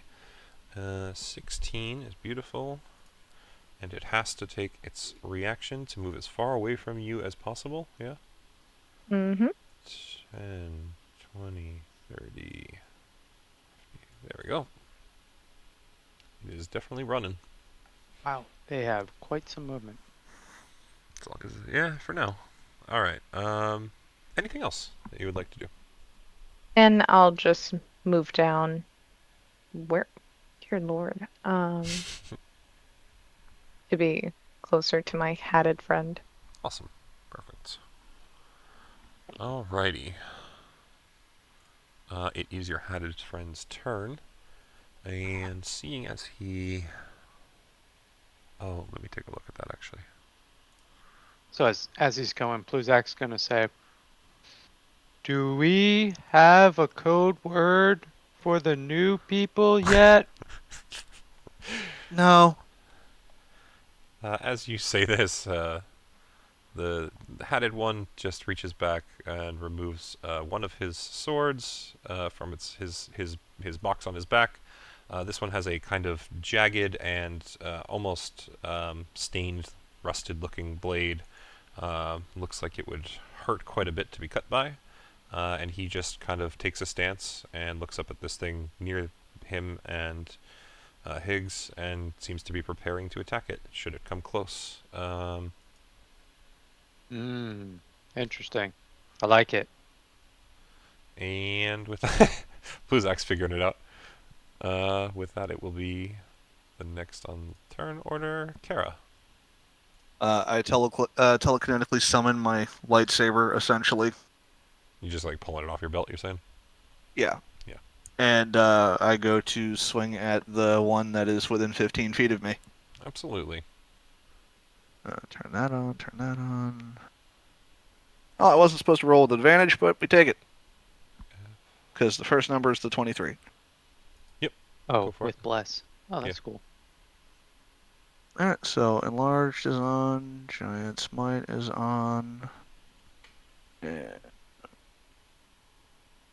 Okay. Man, good thing we gave you all those extra things. Oh, yeah, no. I mean, it's what it does, man. So I'm counting 14 on that hit. Don't include the one on the right. That's only if it's being wielded two-handed. It's 13. Oh, I see. I see what you're doing. Gotcha. Okay. 13. Yep. You want to swing again? I do. Where are you? Just a second attack. I like how Chris has this all set up like a pro, and then there's like the rest of us that are just like, yeah, so we'll Does a just roll 13 this hit? extra A die. 13 will indeed hit. Wonderful. Turn that off. Turn that on. And this is going to be a planar warrior hit. So that was 24. 24, yeah. Gotcha. Big hit. You cleave through it. It's very bloodied. Not quite dead, but looking like another one of those second hits would easily kill it. Yep, that's my turn. Alrighty. Mace, you're up. Okay. So I think I shall move over to here. I think Hit it's the still bathroom 30 real feet quick, I'll up, be right so back. it should be okay. I don't have very many ranged options, so what I think will happen is I'll throw a javelin at one of them. You're gonna do what? I'll throw a javelin. Ah, okay. Yeah. At the one that's 30 feet up in the air below me. To the south of you? Okay, cool. Yeah. Give it a roll. Yep. That. 18 will certainly hit. It's this guy, a 5 damage. Beautiful. Doing another. Yeah. Okay. 13 will probably also won't. hit. We've Oh, it will. Okay. Yeah, Kara learned that just last turn. 7 more damage. Absolutely. Anything else? Not for now. No. Okay. Bluzak. Awesome. I'm going to cast Toll the Dead on the one next to me. I didn't mean to do that. Apologize. So if you can roll a Wisdom save, DC 16. It will pass. Okay, so then nothing happens to it. For now. And my guy will run under this tree and go, they seem to be wiser than I've anticipated. And that's my turn. Okay. All the things are going to go now. So, the one that was near, that Bluzak just ran away from, is going to fly down at Leif and his Echo. It will try and strike one at each. It will miss Leif. It will hit his Echo. Your Echo's AC is lower than a 19, right? Yes. Okay. I believe it's 17.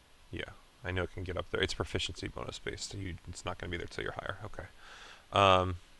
Yeah, so your Echo will pop. You are still fine. It flies itself back up, 30 feet more in the air again. No opportunity attack. The next one to go is this one near Kara. It's going to fly down at you, Mace. It's one of the ones that failed Kara's intimidation check anyway, so it doesn't really plan to attack her. It will try and strike you twice. 21 hit. It will not. Okay. Couldn't remember if you were up at like 22 yet or not. Yeah. The other one will miss, so you take 1 strike for 10 slashing damage. Okay. The next one will swing down for Lide and Higgs. I need to do Lide's attacks. 1, 2. So it will take 15 damage from him. Am I in the wrong one? That's why.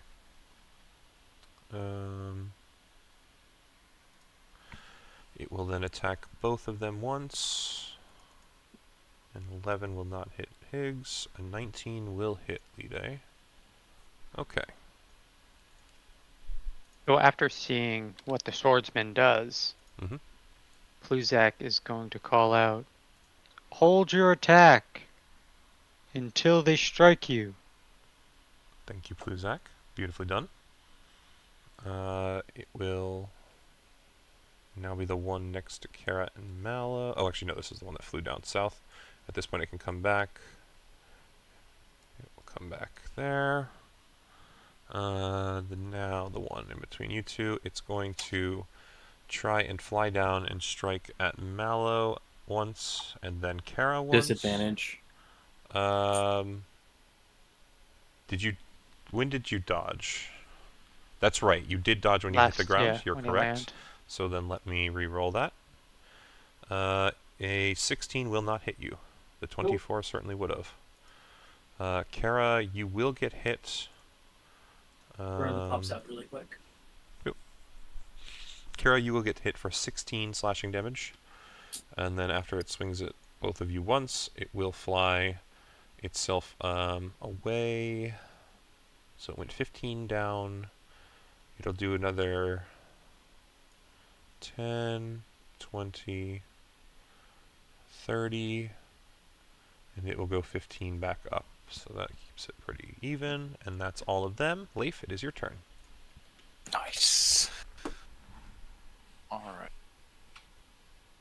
We're just gonna go and do what seems to be working. And hit this one that we've already hit once right above. The one right above you? Okay. 7, but that doesn't, or that still won't do it. That's 8. That's not great. We're gonna try again. 13 hit. Hold on. So. The 21. I accidentally rolled that like a long time ago. I didn't mean to do that. Okay. Yeah, So my 7, bad. the 13 yeah, will. Yes, you're good. Yeah. Just wanted to make sure that I wasn't missing something that was a hit. No, you're good. An I said that 18 earlier, but it was a while ago. damage. Beautiful, beautiful. And you're And doing the then one to your we'll- north, correct? Yes. Okay, just making sure I'm putting it on the right guy. Yep, beautiful. Strikes true. Then we'll unleash and we'll do it one more time. Remind me, is this your last unleash? No, I still have 2 more. I used action surge. Last fight? Okay. Yeah. I'm just trying to figure out how many of those I gotta burn through. 18, 15 yeah. damage. Absolutely. Nice. Another true strike, but it's not quite dead. You're spotting it with holes, though. Oh, yeah. I'm good there. Alrighty. Mallow. Oh, he just said he was taking his dogs out? We will reorganize and do him in a second. Well, that meant he was taking his shoes off. Is that not what he said? I don't, regardless. That puts us back at the top of the turn order. Higgs, you can go, and we'll get back to Mallow whenever he comes back. Might have caught you on off guard because of that. Mm-hmm. Back. Oh, he's Oh. back. If you want to wait, we can let him go. The man, the myth, the legend. Remember, boy I can is hear coming. you the entire time. I'm aware. That's why I figured I'd just move on and let you come do it when you got back. Come here. So Come here. Come here. Come here. Your fucking leash needs to come on. Come here. He's still fucking flying. That one's 30 feet in the fucking air. Is there shadows like under their wings or anything? absolutely, yeah. And I would let you. I'd let you attack like at least once while they're in the air. Can I make a grapple on them? Absolutely. All right. I'm gonna fucking teleport underneath this one. Fucking make a grapple. Okay, so you step under Kara into her shadow. You pop up underneath this bad boy. I will need a grapple check. 26. Absolutely. Bitch, you just went out and took a shit. Don't start that. It will most certainly fail, so you're holding on to it nice and tight. Can I get on top of it so that I have Yes, like? it is at this point difficult terrain, but seeing as it's only 10 feet large, it takes about 10 feet to get on top of it. So. And I will wrap my chain around it and try to steer So it wait, next that's turn. I'm guessing. 20 feet of movement, I guess. Well, actually, 5 to 10. Yeah, 5 feet to get on top. We'll call it 10 total. Never mind, you're good. And you're going to do what with your chain? Wrap it around its neck to try to have it as like a collar. So the grapple check that you did is the one that is to climb a monster, which takes the action. Okay. I'll let you wrap it as a singular attack grapple next turn. But Can I as it not? currently stands, it's just that you already used your action to hold onto it, is all. You Okay. can move to the top of it still. It's just going to take till next turn before you get the action economy back. Okay. But you are on top of that motherfucker for right now, and actually let me put you like up on top of it. I'll put you on its head. Okay. And then castle away for now. Wonderful. So Sarah, now you're up. Folios. I'm doing that Ooh, to the one that came back. beautiful. Beautiful. Okay. Strength saving throw. I'm running her out again really quick. Okay, it will pass. You said it pass. Yeah. So I think it just nothing happens. Or am I misreading? Maybe I didn't transfer it over properly. No, hold on. Usually they take half damage, right? I had saving something throw. for this. Where should my thing go? Ah, you looking for like an effect? Yeah. No, this is if it hits me. So never mind. Okay. This is all. Okay. Good try. We will go to Leoday. If I can get back to my counter. There we go. He will once again just hold an action to strike out with his blade. Since it worked so well the last time. Kara, you're up. Hi, friend. Absolutely. So are you flying even with it, or are you just kind of like hover yourself over and stand on the ground? It's seeing as You can it's hit it either only way. 15 feet. Yeah. I used walking to get there because if I flew, I wouldn't have made it because I'm still short that distance. Mm-hmm. So, attack numero uno. That will certainly hit. And the strike. That is 19 So damage. 19 total. Okay. So with 19, you are able to just do enough to cut deep enough into its body to kill it, and it will fall from the ground, or fall from the sky and slam to the ground. Because telekinesis is fun, I'm gonna let go of my sword and It drops to the pull ground. the javelin and huck that at the one over the other two here. A javelin or your spear? Sorry, I said javelin. I meant spear. Yeah, I just wanted to know which weapon. That's all. No which I don't have a weapon. javelin. I only have the spear. So my Yeah. brain defaulted to throwing implement. Gotcha. You're good. And Go for it. We'll certainly hit. turn on planar warrior. Turn off giant's might, and 15 damage. 15 will also strike true. your spear will kind of embed itself in this thing's throat, and it will also fall to the ground.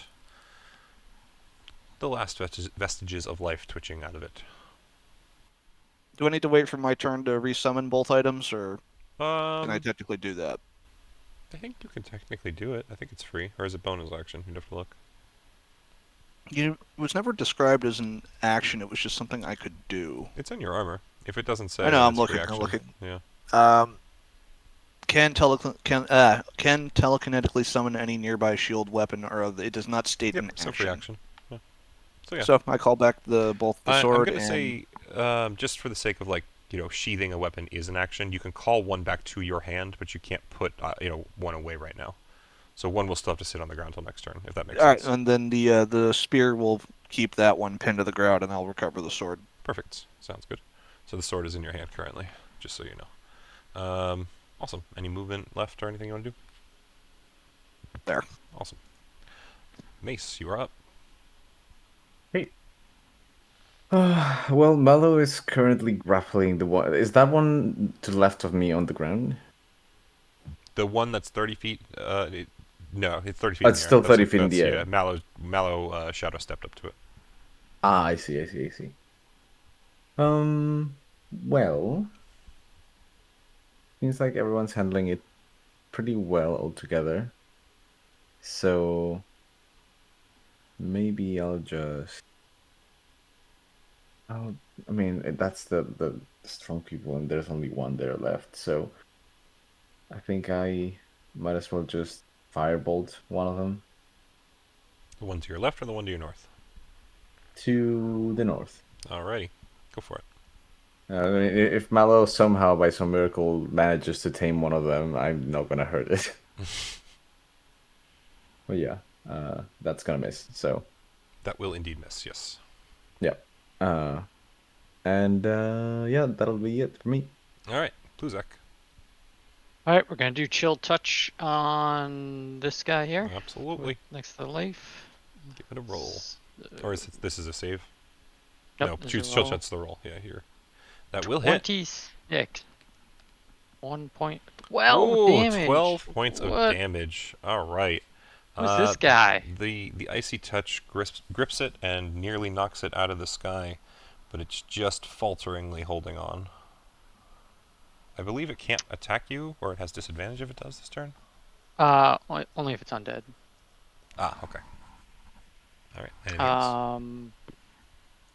Yeah, I'll move under this tree. Taking some cover? Alright. Okay. It's back to these things.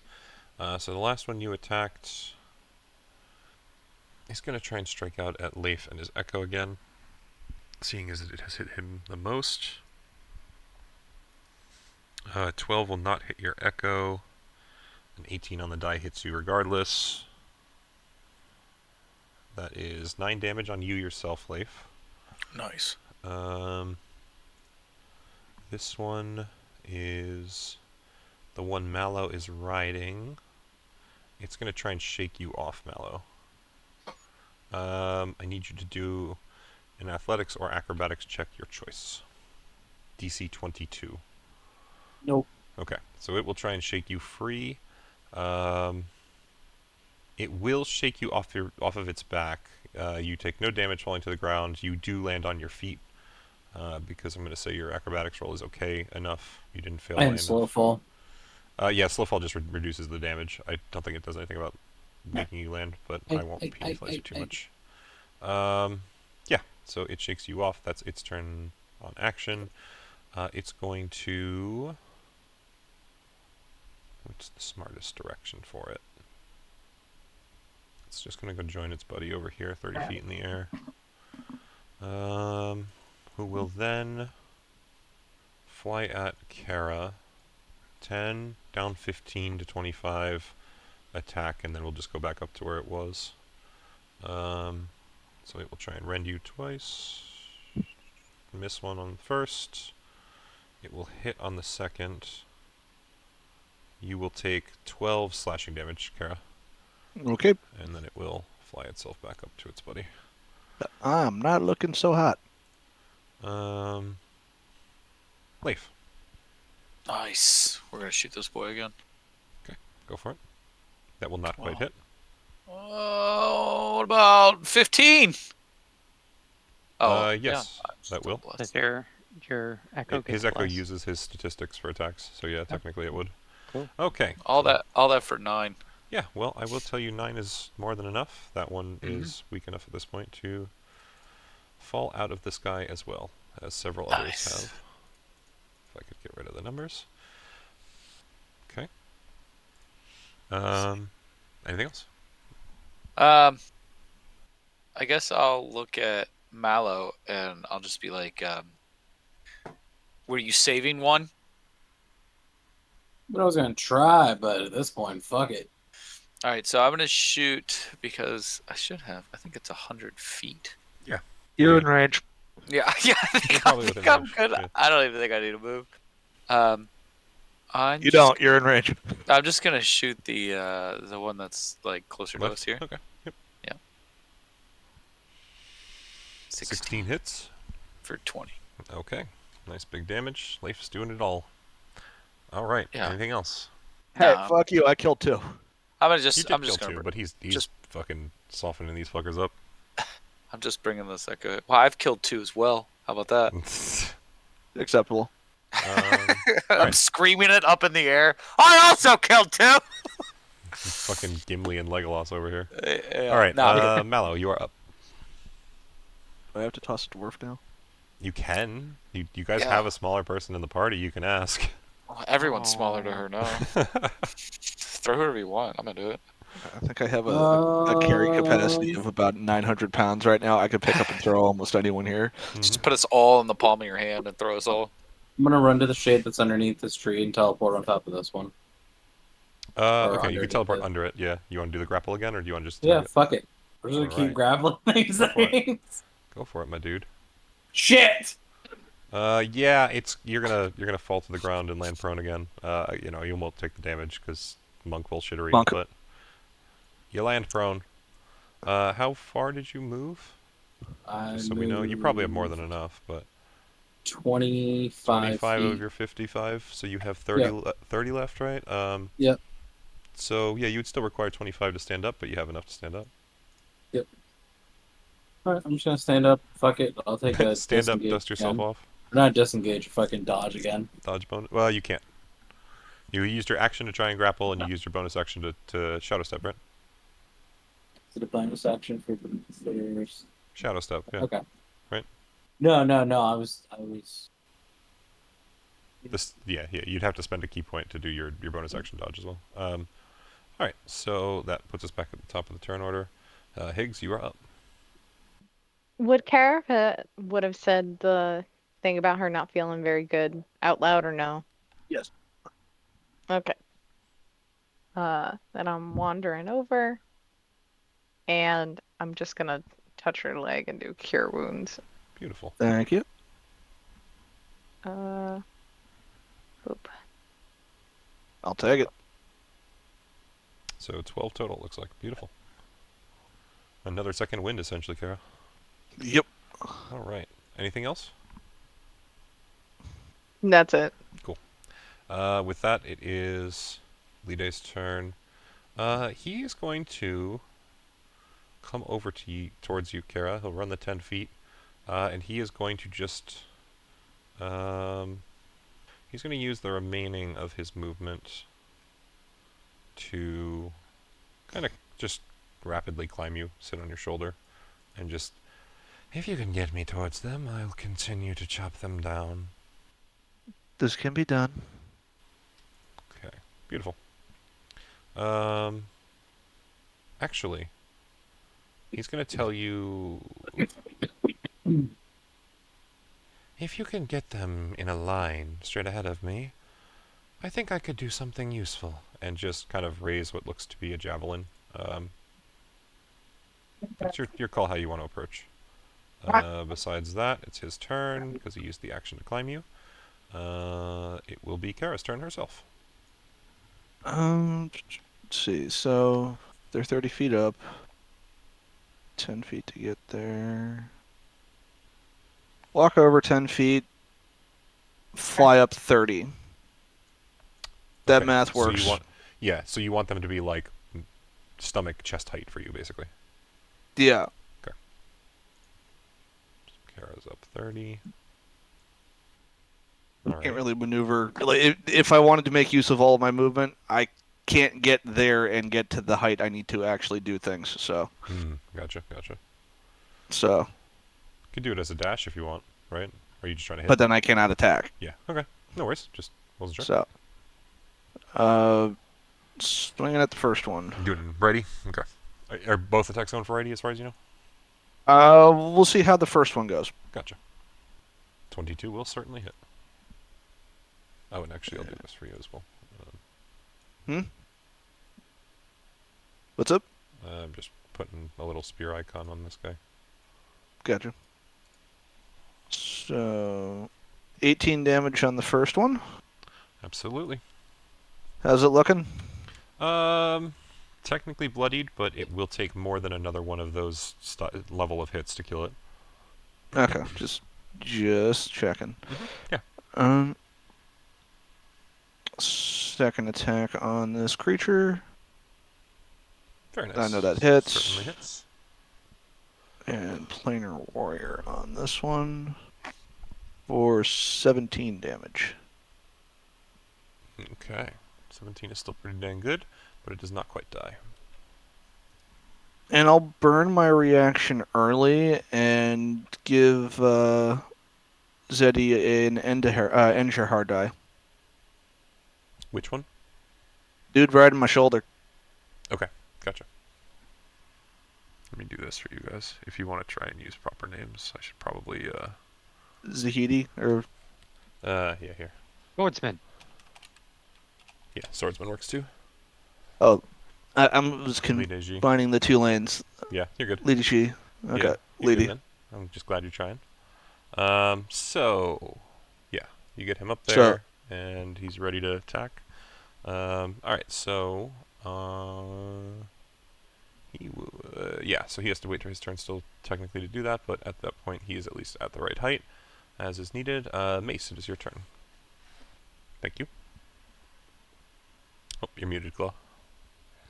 Unless he stepped away. Muted. I don't know why it happens every time. Anyways. Eternal bane of forgetfulness. Yeah. But yeah, I'll just continue on my usual stick of firebolting. Alrighty, lefty or righty? I'll do righty. Alright, go for it. No, That great. will not quite hit. I'm going to need you to roll me a second firebolt. Oh, sure. So Great. Mallow, a firebolt streaks over and strikes your shoulder for 8 damage. I know it wasn't the one you were aiming at, but you crit failed. If you hadn't hit his Okay. AC, then it wouldn't have connected. The one time you wanted to roll under. I'll feign ignorance and say, oh, it seems magic's acting up here. That's weird. Perfect. Lena looks down at you and is like, "Oh, that is strange. We will make sure to help you figure out what the problem is later." Thank you. Who's I next? appreciate it. Luzak's thinking and is just like looking around going, Is that I what's could have happening? thought about that.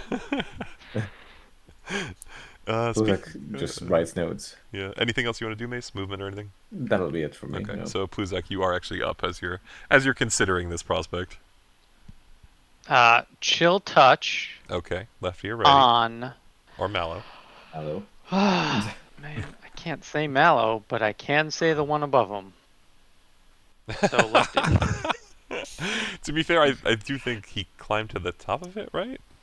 I But thought No, it he fell he before fell because down. he didn't get the grapple. That's right. So So he's he's not below on it. You are correct. That is, I'm misremembering the wrong turn. Okay, so, yeah, 16. yeah, a chill touch will indeed hit that one, with a 16.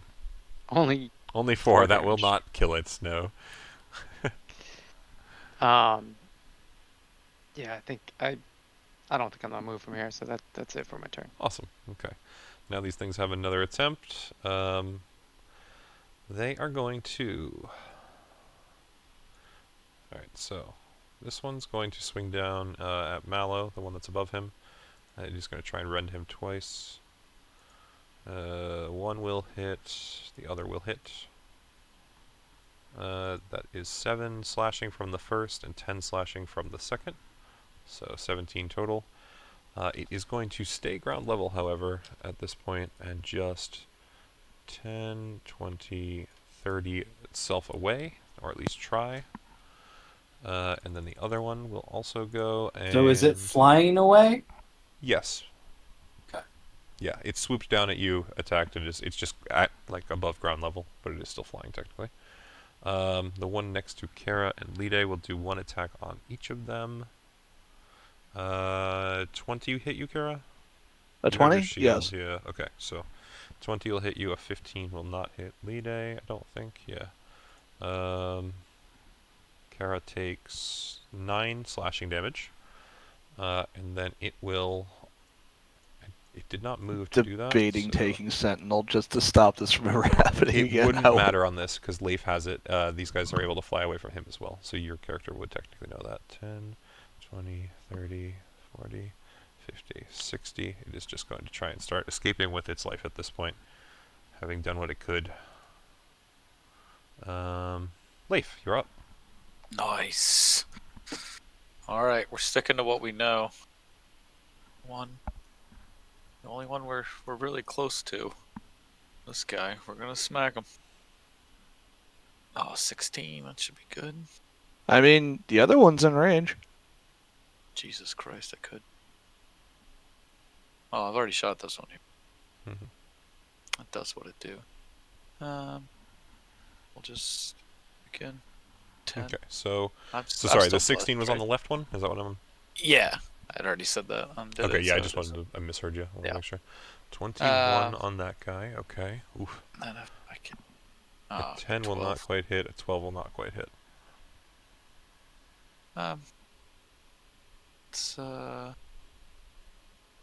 No, we're good there. That's fine. That's it? Yep. Alrighty, Mallow, you are up. It's just the one that's staying ground level that's left, besides the one that's all the way over here. There's 2 that are alive, yes, that is correct. Look, I was just gonna run over and beat the shit out of this one. Okay, go for it. Give it them swings. Yeah, and this one. That does hit, yep. 13 will Why hit. do you have a random +1? Oh, Bless, yeah. You take that out. Will 12 hit? Because I don't Are you have not? blessed. Oh, were you No, not? you I didn't thought... bless It's me. a 13, not a then- 12. No, it's not. No, because he's not It's- blessed. Then a 12 will not hit, Yeah. thank you. Okay. 14 will. Okay. You don't I'm even gonna really need to re-roll worry that about the damage roll. It is dead anyway. Oh. So don't worry too much. Yeah, your weight kind of strikes out, hits it right in the back of the head, and then its body just kind of crumples into a pile on the ground. Can I skin it? Not currently. Once the fight's over, you could probably take some time Okay. to if you wanted. Okay. Yeah, once this is over, I'm gonna skin all of them. Okay. Anything else, I guess? That one's still all the way over there. I moved 20 feet. I'm going to run back underneath Kara to be in shadow. Okay. And then you're just waiting there, or? Yep. Okay. Alright. Put this back at the top of the turn order. That means we are back at Higgs. Where exactly is the last one? Way to the south. Oh, bitch went down there. I was Bitch ran looking at away. the 30 that was on Kara, and I was like, is it on Kara her? is the And I last went, one flying. what? She what is the last happened? enemy. The whole team turns, vicious looks in their eyes. I Yeah. accept your Daggers. challenge. 16 HP in a dream, huh? Yup. I mean, I can't do anything. I can attempt to shoot a crossbow bolt at it, Go for it. even though it's insanely far away. No, you're in range. It's within range of a crossbow, I think. Yeah. Yeah, it is. So, shits and giggles. Why 16 not? will hit. 7 piercing. Doesn't kill it. Doesn't kill it. It exactly is enough to kill it. That one had Well, some it issues. survived what I was gonna do then, because So- I was just gonna Misty step up to the bitch and be like, "Have at it." Yeah. Yeah. So, oops, I can't seem to get to the numbers, so we'll just do that. Yeah. So that one crashes into the ground. A crossbow bolt kind of pierces through into, under a wing into its heart, killing it immediately and crumpling it into a pile on the ground. That was a very good shot. All right. With that, combat will have ended. Kara will offer a hand to Leedy and descend so that when she touches the ground, he can step onto that and she can lower him to the ground. Much thanks, but unneeded. And before you even get another 10 feet down from where you're at, he just jumps off your shoulder and lands kind of casually on his feet. But yeah. I guess, Mallow, you're going to go about skinning. I'll need survival checks for every one of the ones that you want to skin. It's going to take you want to help me with this? It's going to take you 15 minutes per. Yeah, I think that's fine. In a moment, now might not be the best time. Lita actually would look up at you, Kara, and just... I actually agree. I think we need to do a little bit of research here. Is anyone particularly good at investigating things? Investigating what things? I'd like someone to take a look at these trees. There's clear damage around the base here, and he, kind of walks over and points at what he was looking at before. I just don't understand. Was it tools or claws? It's never really been my strong suit. Father cheaped out when he made my eyes, so can't really help you there. I mean, you can always crit. Oh yeah, just crit, of course. What I do you mean, think crit. about There's Easy that? always solution. a chance. It's like Mallow playing will FPS go games, look just being at the like, just click trees. foreheads, guys. Come on. Yeah, just click forehead. What I say to Hutch every day. Just click forehead. See, right now, investigation. 8. Could have been Yeah, a crit, though. You never know. You believe that without him having mentioned that there was some sort of damage at the base of the tree, you probably wouldn't have even noticed. Kara kind of has to lie down to even see this at this point. I'll take concentration off of enlarge Okay. on so Kara. Kara will go down one size. Kara, you as well. Without Lida having mentioned it, you think would have been difficult to tell. Yeah, you're good. Blue Zach, you walking over, or are you just looking from a distance? Well, I have a tree here, right? Ah, so Or you're is it searching that that specific? tree. Fallen No, trees. that's fine. You can search that tree. I was trying to understand what your process was. So you would find that there are plenty of marks along that tree as well. They do seem to be some sort of claw marks, or you would think even potentially tusks, like if it was like a boar or something. But it was definitely, you would believe, some sort of a tough enamel, like a cartilage, nails or teeth or something. Ivory. Yeah. Yep. Exactly. So I would relay that to the swordsman about the tree that I'm standing next to. He would just kind of casually walk over and jump up and start studying it with you. He would just look at what you're pointing out and basically nod and, much thanks. So I guess what you're saying is it was caused by an animal, and he looks over at the closest dragonoid thing that doesn't have any real feet, short of some really tiny stubby clawed things. That both of you can pretty readily assume are not really used much for scratching trees, and it's just likely caused by something else. Yes, and you would tend to agree. I would nod. You are a druid. I want you to roll me history. Who's I a don't druid think you would confirmed? necessarily know what creature it is, but I do want to see if you can figure out with your history of animals. Beautiful. You would consider these to either be territory markings or perhaps sharpening marks. You would also believe that, if it is territory, it could be dangerous here. Whatever left these is probably still around, right? So, just a heads up. And how high up on the tree is this? It's actually closer to base, or not necessarily ground level per se, but as you can see from the trees across the road, it's more like they were ground away towards the bottom. There would be kind of stumps left, but it would be a stump. It wouldn't be like just the top of the tree missing, you know? Pretty close to the base. Okay. Yeah, still pretty close to the base. You would think more likely a ground type animal, something that Yeah. is lower. I would also relay that information over to the swordsman. Yep.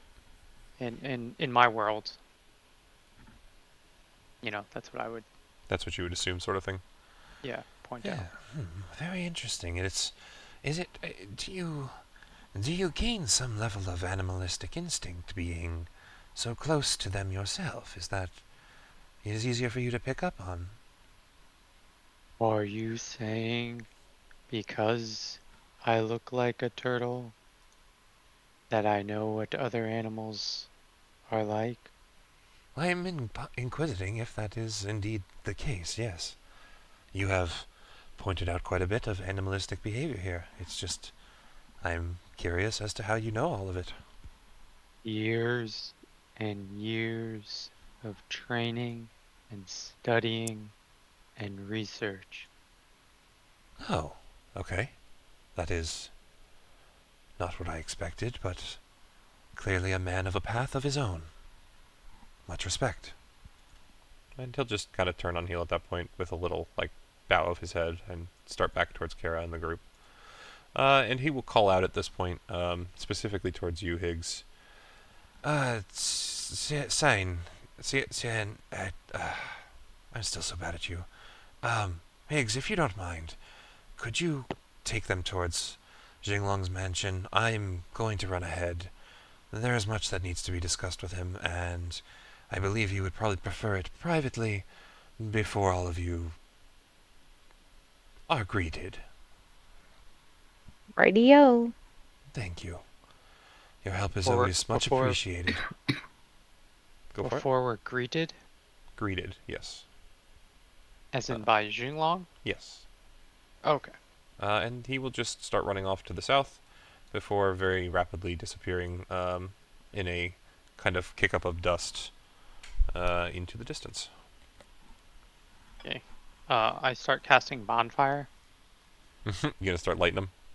on all of them. Okay, so Mallow, again, it will take 15 minutes per corpse to skin them. I need you to do survival checks for all the ones you're trying to do it on. Pluzak, I'm assuming you're starting at the one nearest you. So Yeah, I'm gonna do that one, and Where's then the I'll fire? probably see Mallow below me skinning them, and then light them on fire after he skins whichever ones he wants to skin. Alright, so the first one's a light. Mallow, which one you starting at? And I'm also gonna ask Kara for help again since she's got better survival rolls. yeah, you want to give him a hand, Kara? Sure, can you reduce me down to normal size? Because I think by Absolutely. this point, Giant's Might would have ended as well. Absolutely. There you go. Just wasn't going to skin a creature with giant size anything, because that's basically like taking a freaking hammer axe to something. Okay.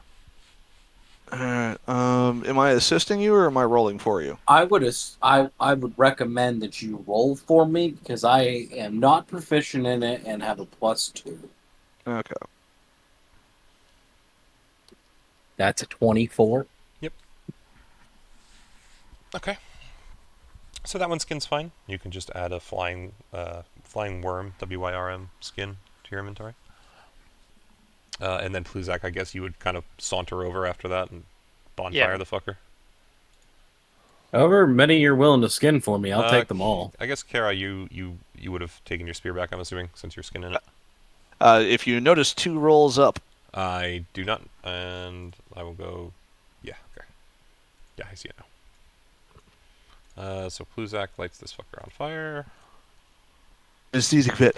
Smells like roasting snake suddenly in the enclosure, or not enclosure. The Environment.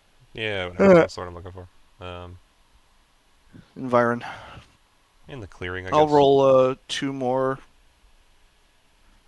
because I think that we'll have enough time to skin 2. Because if we skin any more than that, we'll have been It's here about for 45 minutes if you do 3 of them. Yeah. Okay. In the interim, while Kara and Mallow are skinning these things, is there anything anyone else wants to do? I know Pluzak's lighting bodies on fire. And Kara, which 2 do you want to skin? I guess. Go for Yay and go for Yay because those are the 2 least damaged ones from the fall. Okay. So Pluzak, are you still just following them and burning them after they're skinned, or do you want to ask if you can burn any of the ones? Like, are there any that they're not doing? Like, how do you want to expedite it all? What's your plan? Oh yeah, if they're like starting to talk about which ones they want to do next, I'll say, are there any that you're not going to do so that I can start the cooking process now? I would point to the 2 2 up there. this way. Okay, so we'll have Pluzak burn those while you guys are going to go and do at least one of the other skinnings, if not both. How about the rest of you? Anything? And, of course, Pluzak, you'll have time. It's not like lighting these things on fire takes much effort for you. But yeah, you guys have about 30 more minutes as Kara skins these other 2. Anything you guys want to do? Higgs, quite the universal party member. Are you from here? Because it doesn't seem like Swordsman knows your name very well. I didn't think it was that difficult of a name to remember, but no, I haven't been here too long. Just an extra pair of hands hanging around for a little bit. Tend Do to stay you very like often. adventure? I like being useful and helping around, like from town to town, so it can be enjoyable. He's going to, cause where are you, Bluzak? He's up in the tree still. You're north. up there burning that one. He would walk over to you and be like, "Can I help you? Like set your fires?" Um, I'm not much of a pyro, but I just cast a bonfire on the creature, and it lights. If it doesn't, I usually find nearby flammable objects to help. then do you wait till it goes out or do you put it out? Because it sounds like a forest fire waiting to happen. Where provide. is there a forest fire? Oh no, if you just leave something burning. This world seems very alive. Be hard for this tree with the marks on it to catch a blaze. From where we come from, there's no danger of anything else catching unless you did this in someone's home. The climate here is a little bit on the drier side, so it isn't too bad, but the likelihood's still there. We have lush greenery and that can always catch fire. I would say in our little trek ahead, I would maybe be a little bit more wary with just setting your fires and walking away. Do you have a way to create water? Um, just in whip form. So I don't think that'd be very yeah, just in whip form. You see Pluzak's eyebrow raise. Hmm? So I don't think that'd be very efficient for putting out a fire, but it could be. And lashings with a wet noodle. Water is water. He's gonna shrug. Okay.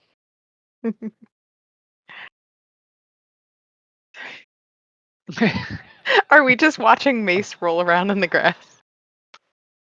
He's just kind of Mace is sitting like, down, just "I'm not legs cold anymore." extended. Yeah. Things are back to normal. I'm not cold. I'm staying here. Oh, but if you Like, ever he's need he's help, next to a cozy, charred dragon fire.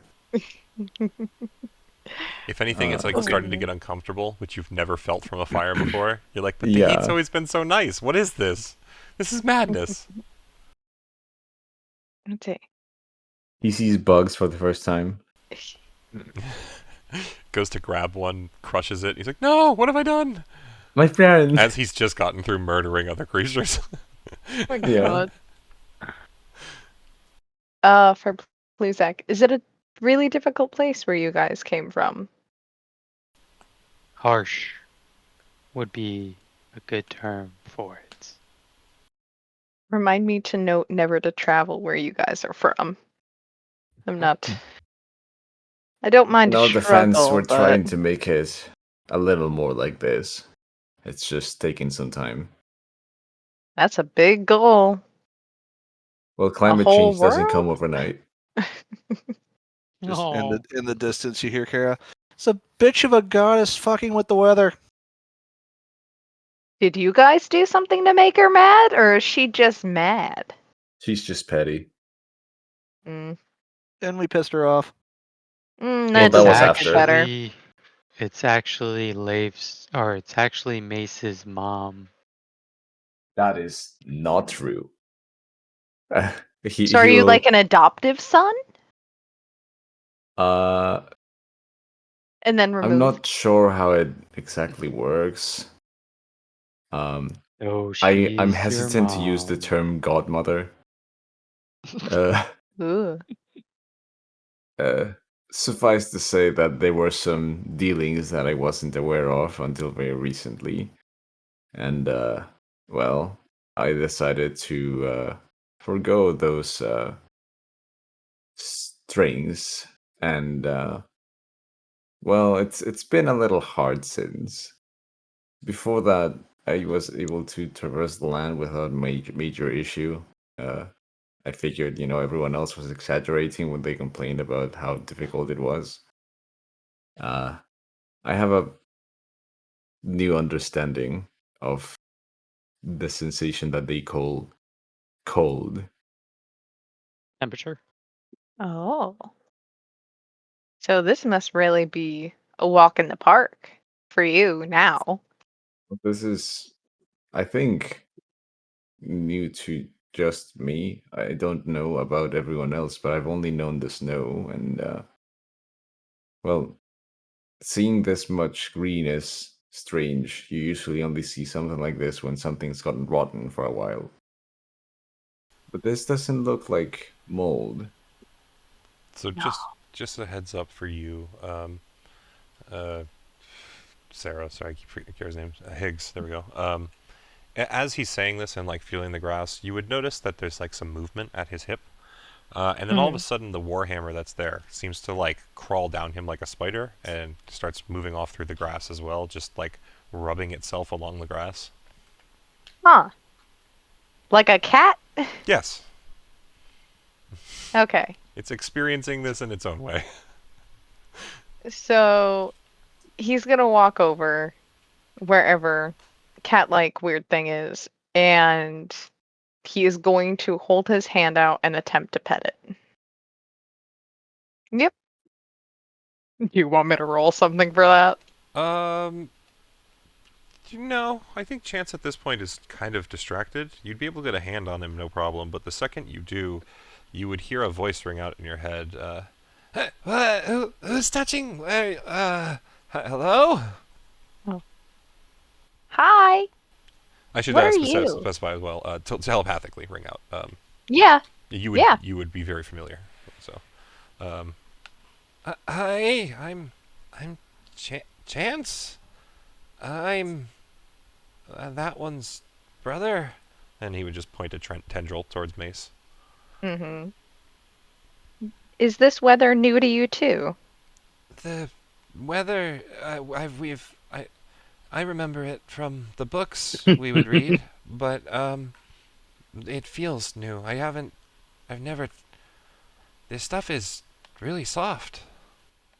It's a pretty fun thing. This is a pretty good place. I'm not gonna lie. So if you guys want to take refuge here for a while, it's not a bad idea.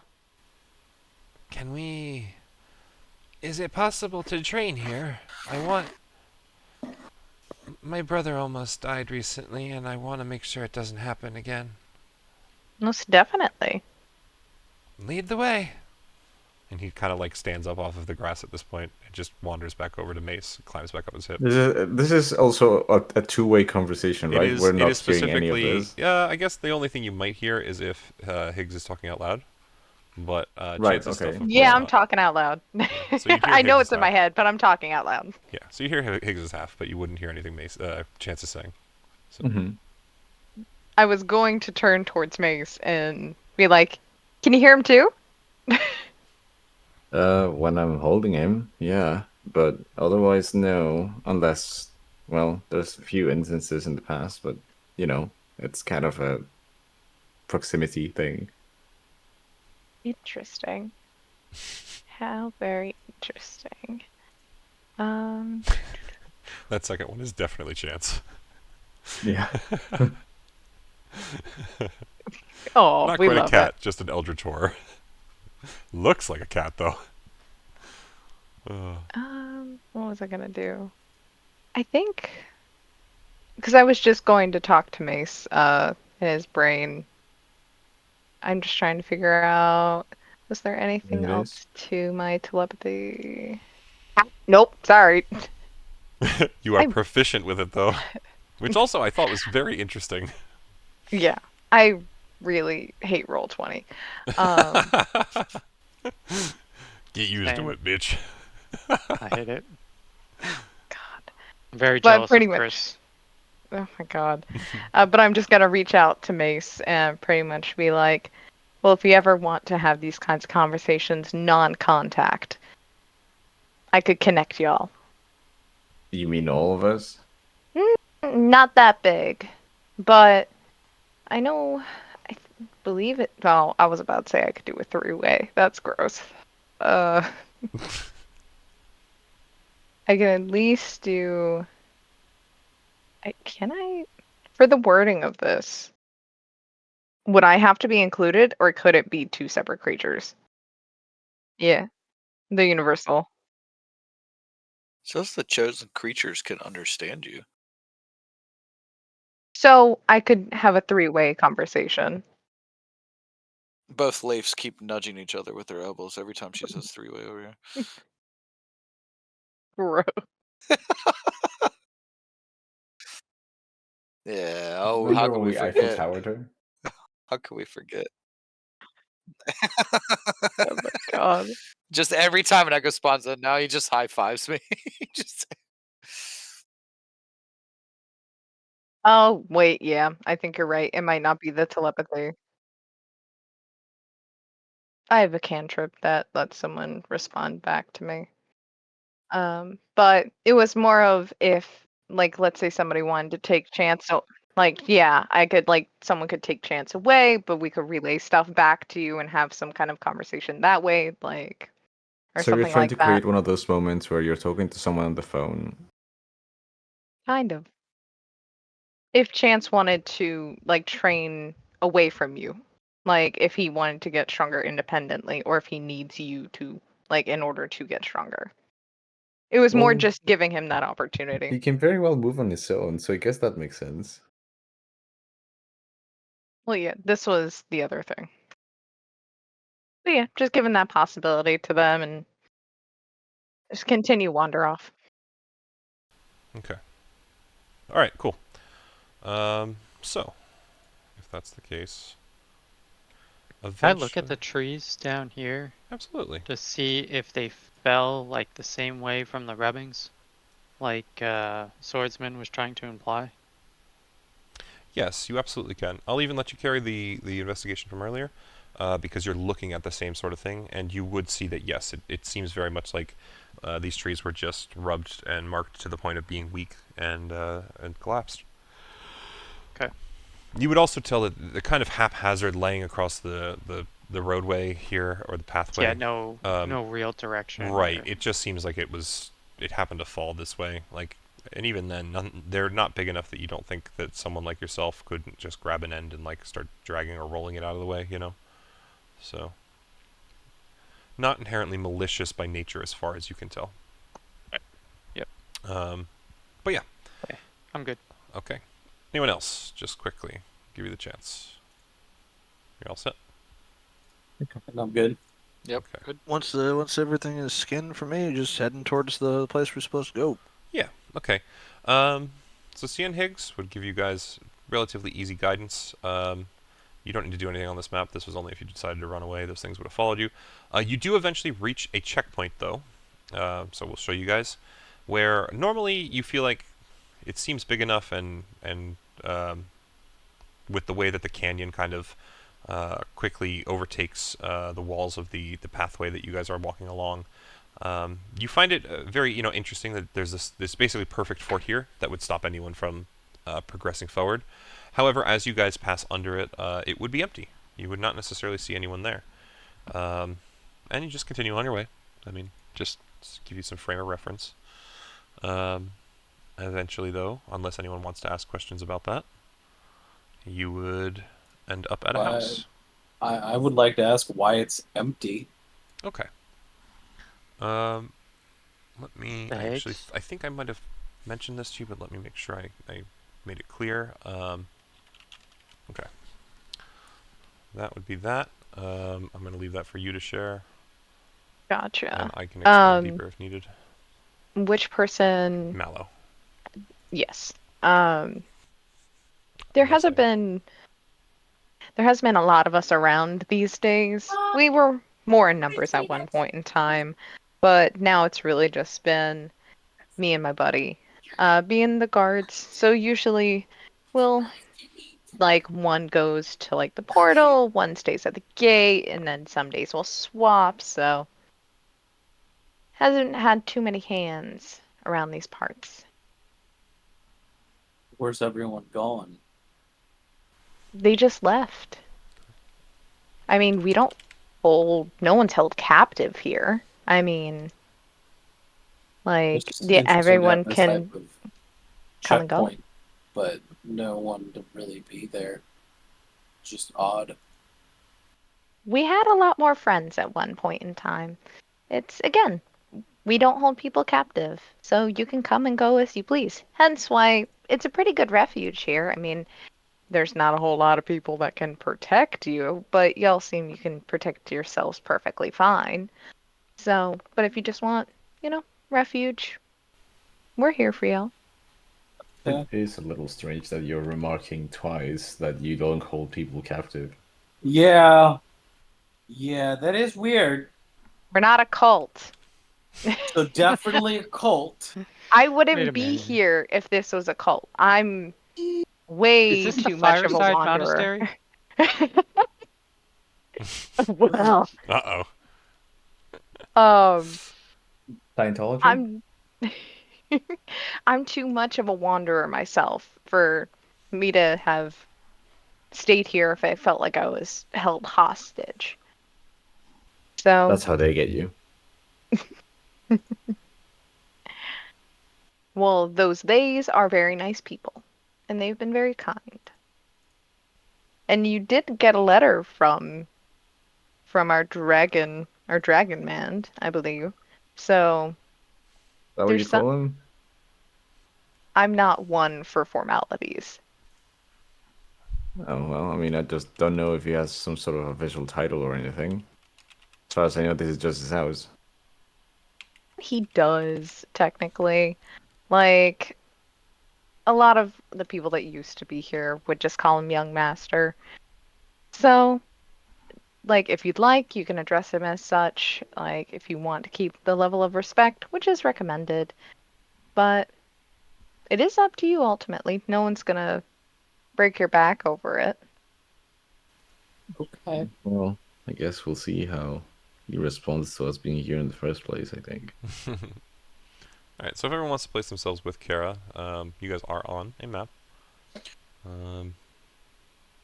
It would take a minute or so, but eventually you would actually find a figure would emerge from... Oh, wrong shortcut. From the front of the building, and would start approaching you guys, despite the fact that no noise is really made. And once she kind of approaches, you would all notice the most striking things about her are, realistically, the fact that her hair has these white strikes through it. Let me see if I can find her description fast enough. I don't know if I will. And she seems to be wearing clothing that is relatively loose-fitting, very like dark or earthy tones. And if anything, you would say it seems more like a male's cut than what a woman would traditionally wear, at least from what you would guess these robes kind of to generally look like, or be like, I should say, from what you've seen in Xinglong's and Lide's and Higgs, what they've been wearing. Looks very familiar, or similar to them, I should say. She kind of gives you all a little bit of a bow, and then just greets you. Yeah, good. Actually, I gotta look at what time it be. I'm just gonna say good morning. I assume that you are all the friends of my husband. It is good to have you here. I thank you, Cien, for bringing them along. Lide said that you would be along shortly. If you all would like to come inside, please do come in. I already have tea boiling. And just kind of turns, doesn't really pay much attention, but otherwise would walk back towards the house. Since you guys are going to be entering, let me fix this.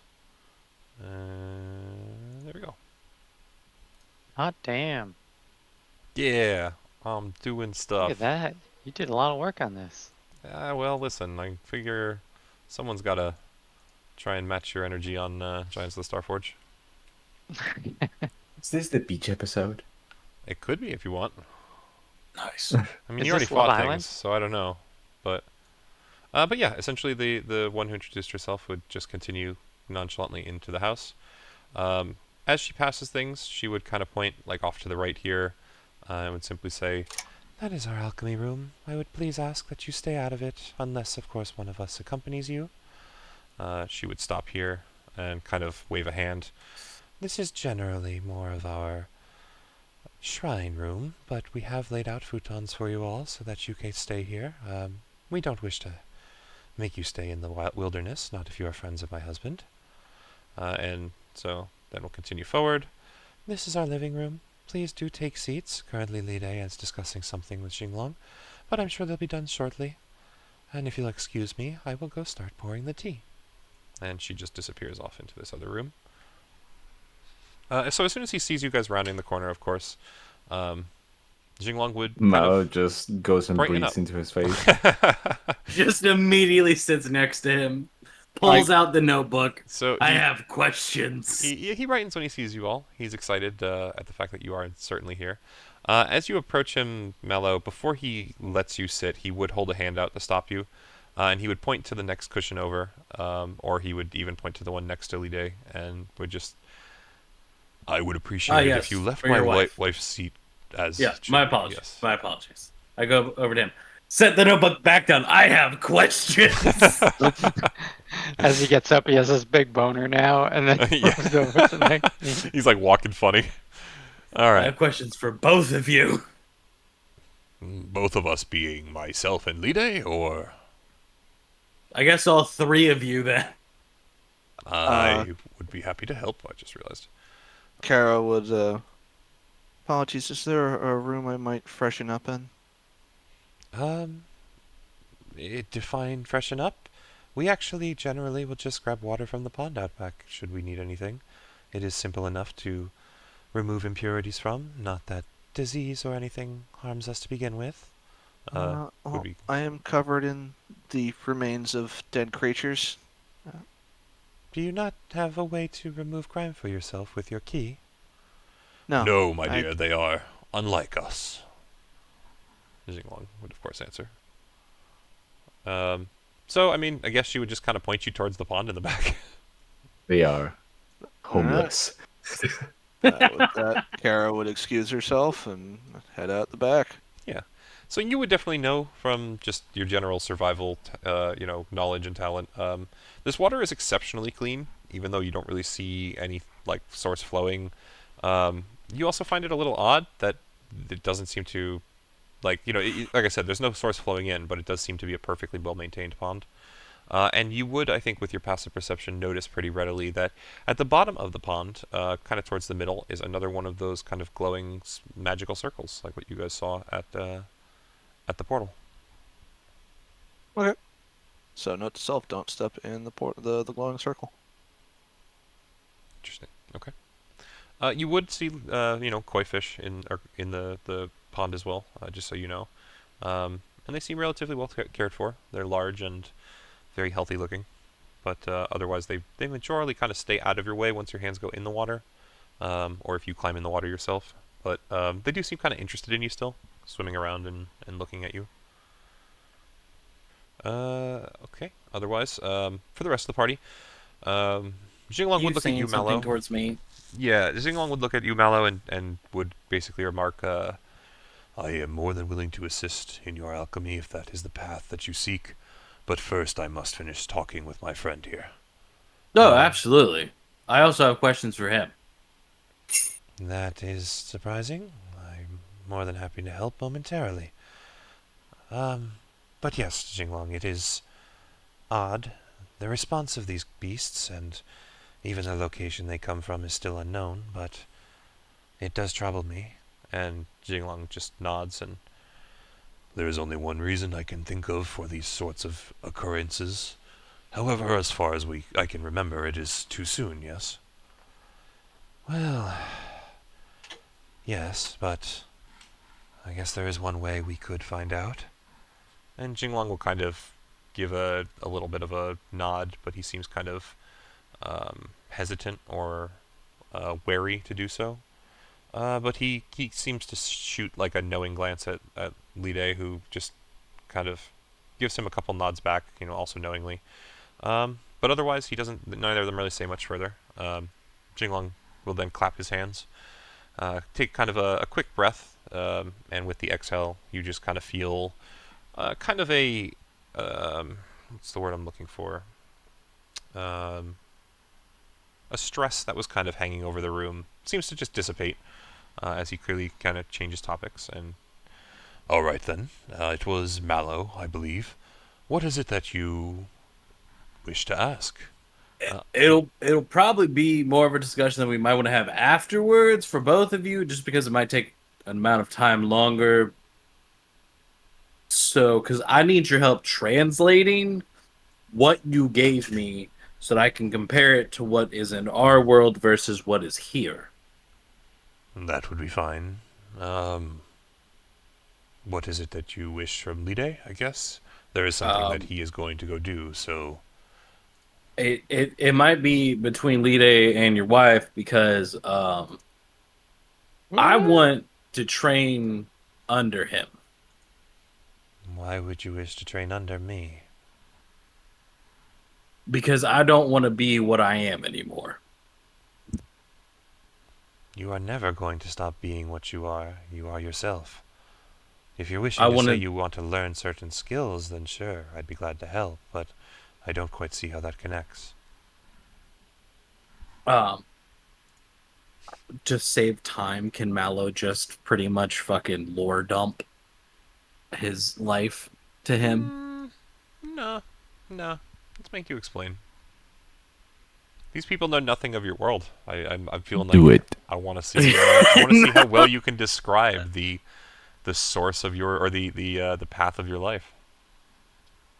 So I was brought into this world by an individual that multiple people at this table can state are not the best people to keep around.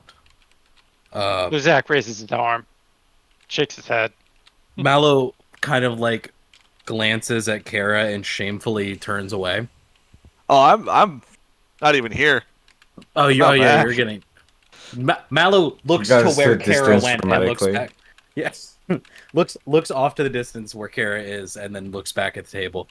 My entire life, I was beaten and tortured and trained until a few years ago, pretty much. The way that I fight, the way that I use my ki, is all based on what this person taught me. And I've done my best to sever the ties that I have. And so this is the last remaining bit that I can get rid of. Well, if that is the path that you seek, then yes, we can always try and help. I do not know why you believe that running away from your past is necessary, but... Oh, it's not running away from. I'm gonna fight it head on. I just want to do it on my own terms. That person will die, but I want him to die from my hand, not the hand that he trained. Not quite the way I meant it, but regardless, we here, in the Limitless Path sect, believe that each walks their own path. We are all here to simply support each other along it. There are plenty of tomes in our library that we could use to assist you, or, if you wish, then yes, I can spar with you, teach you what skills you could learn. But know this, there will be no hands-on guidance. Each path one must walk alone. It's just whether or not you have others at your side during it. Understood. Okay. Xinglong would nod, and he would look at you, and just kind of remark, so you clearly wish to re-examine both your combat and alchemy hearts? Is there anything else that you are currently contemplating? I figured that while training my mind and body, it would probably be beneficial to learn how to better maintain things with the use of alchemy. So your wife will be very beneficial along with you.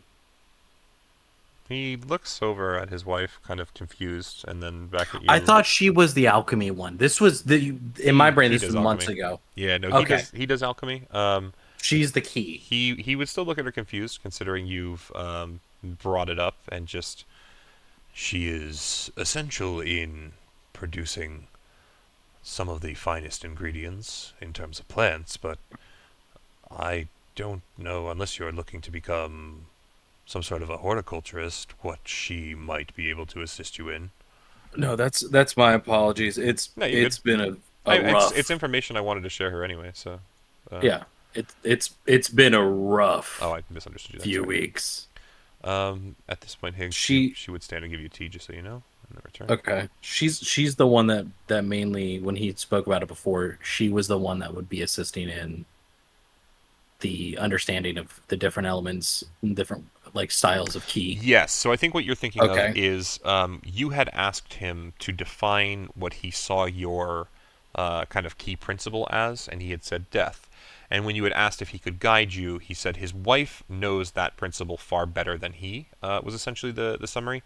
So it was more if you wanted to understand your specific type of key better, he actually suggested she would be of more assistance. So that topic itself isn't actually something I feel like you haven't necessarily broached here. It's more about if you wanted to study your shadow abilities or your death abilities more, is I guess the best way to phrase it. I will gladly study them more. Okay, so that's again. I would, I guess, ask that you bring it up to them as characters at this point, but that was, I think, the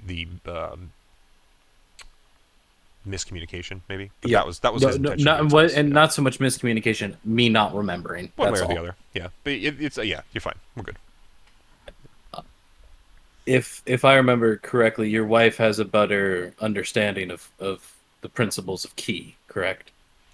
Not key inherently, and she actually kind of like puts a hand to her mouth and chuckles at the concept, and she will reply to you, no, not at all. I know my ways, just as my husband knows his, and just as Lide knows his. We all are specialized, but no more so knowledgeable than any other.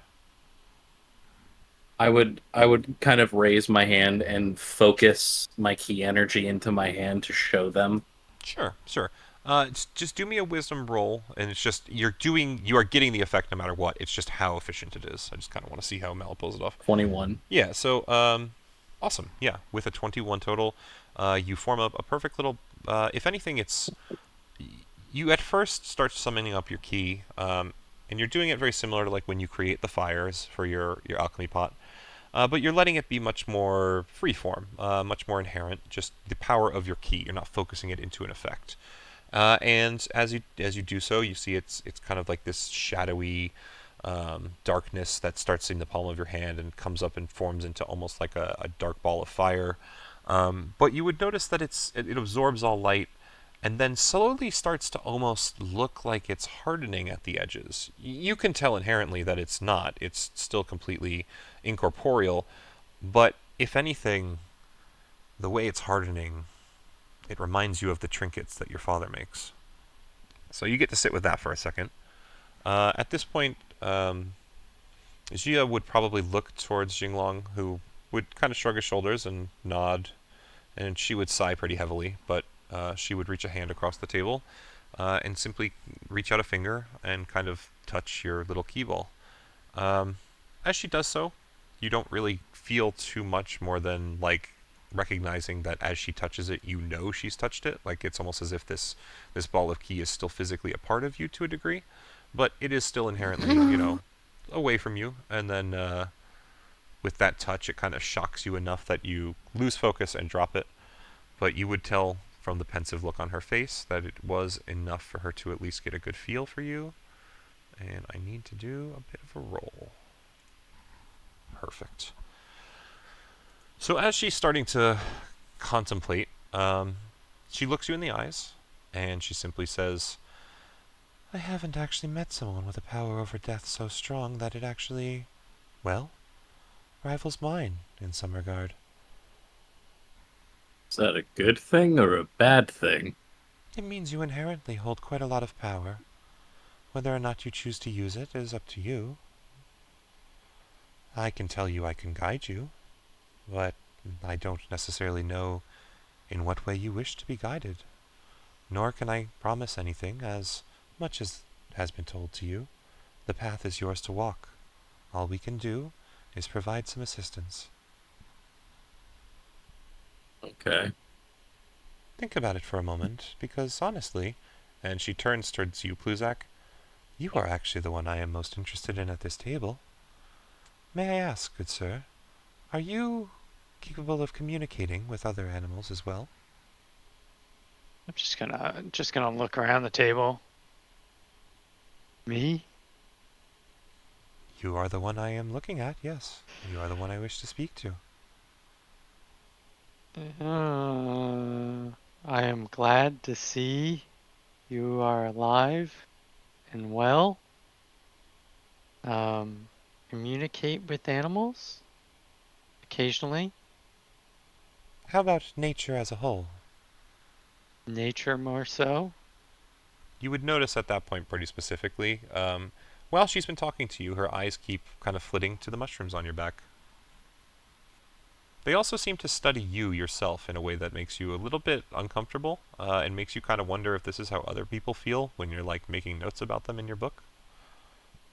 Not that she's writing anything down. Oh.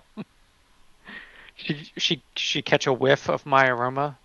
If anything, every once in a while you seem to note that she's like really taking it in, like very curious about it, and doesn't at all seem off-put.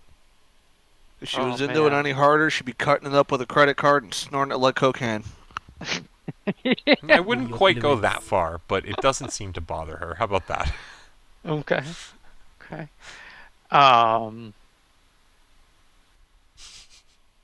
It's Oh, funnier man, the other way. It is. It I'm is. aware, but I also know what the character's doing. Yeah, so I'm just, okay. Just complete, Pluzak can't comprehend that somebody is actually interested in him because nobody's been interested in him, right? Everybody wants to stay away from his stench. He's researching everybody, but nobody asks how Pluzak is doing, right? Pluzak's asking how everybody else is doing, but nobody says, how How's are you Pluzak doing? Right. Everyone asks where's Bluzak, but no one asks how's Bluzak. Yeah. Or why is Pluzak?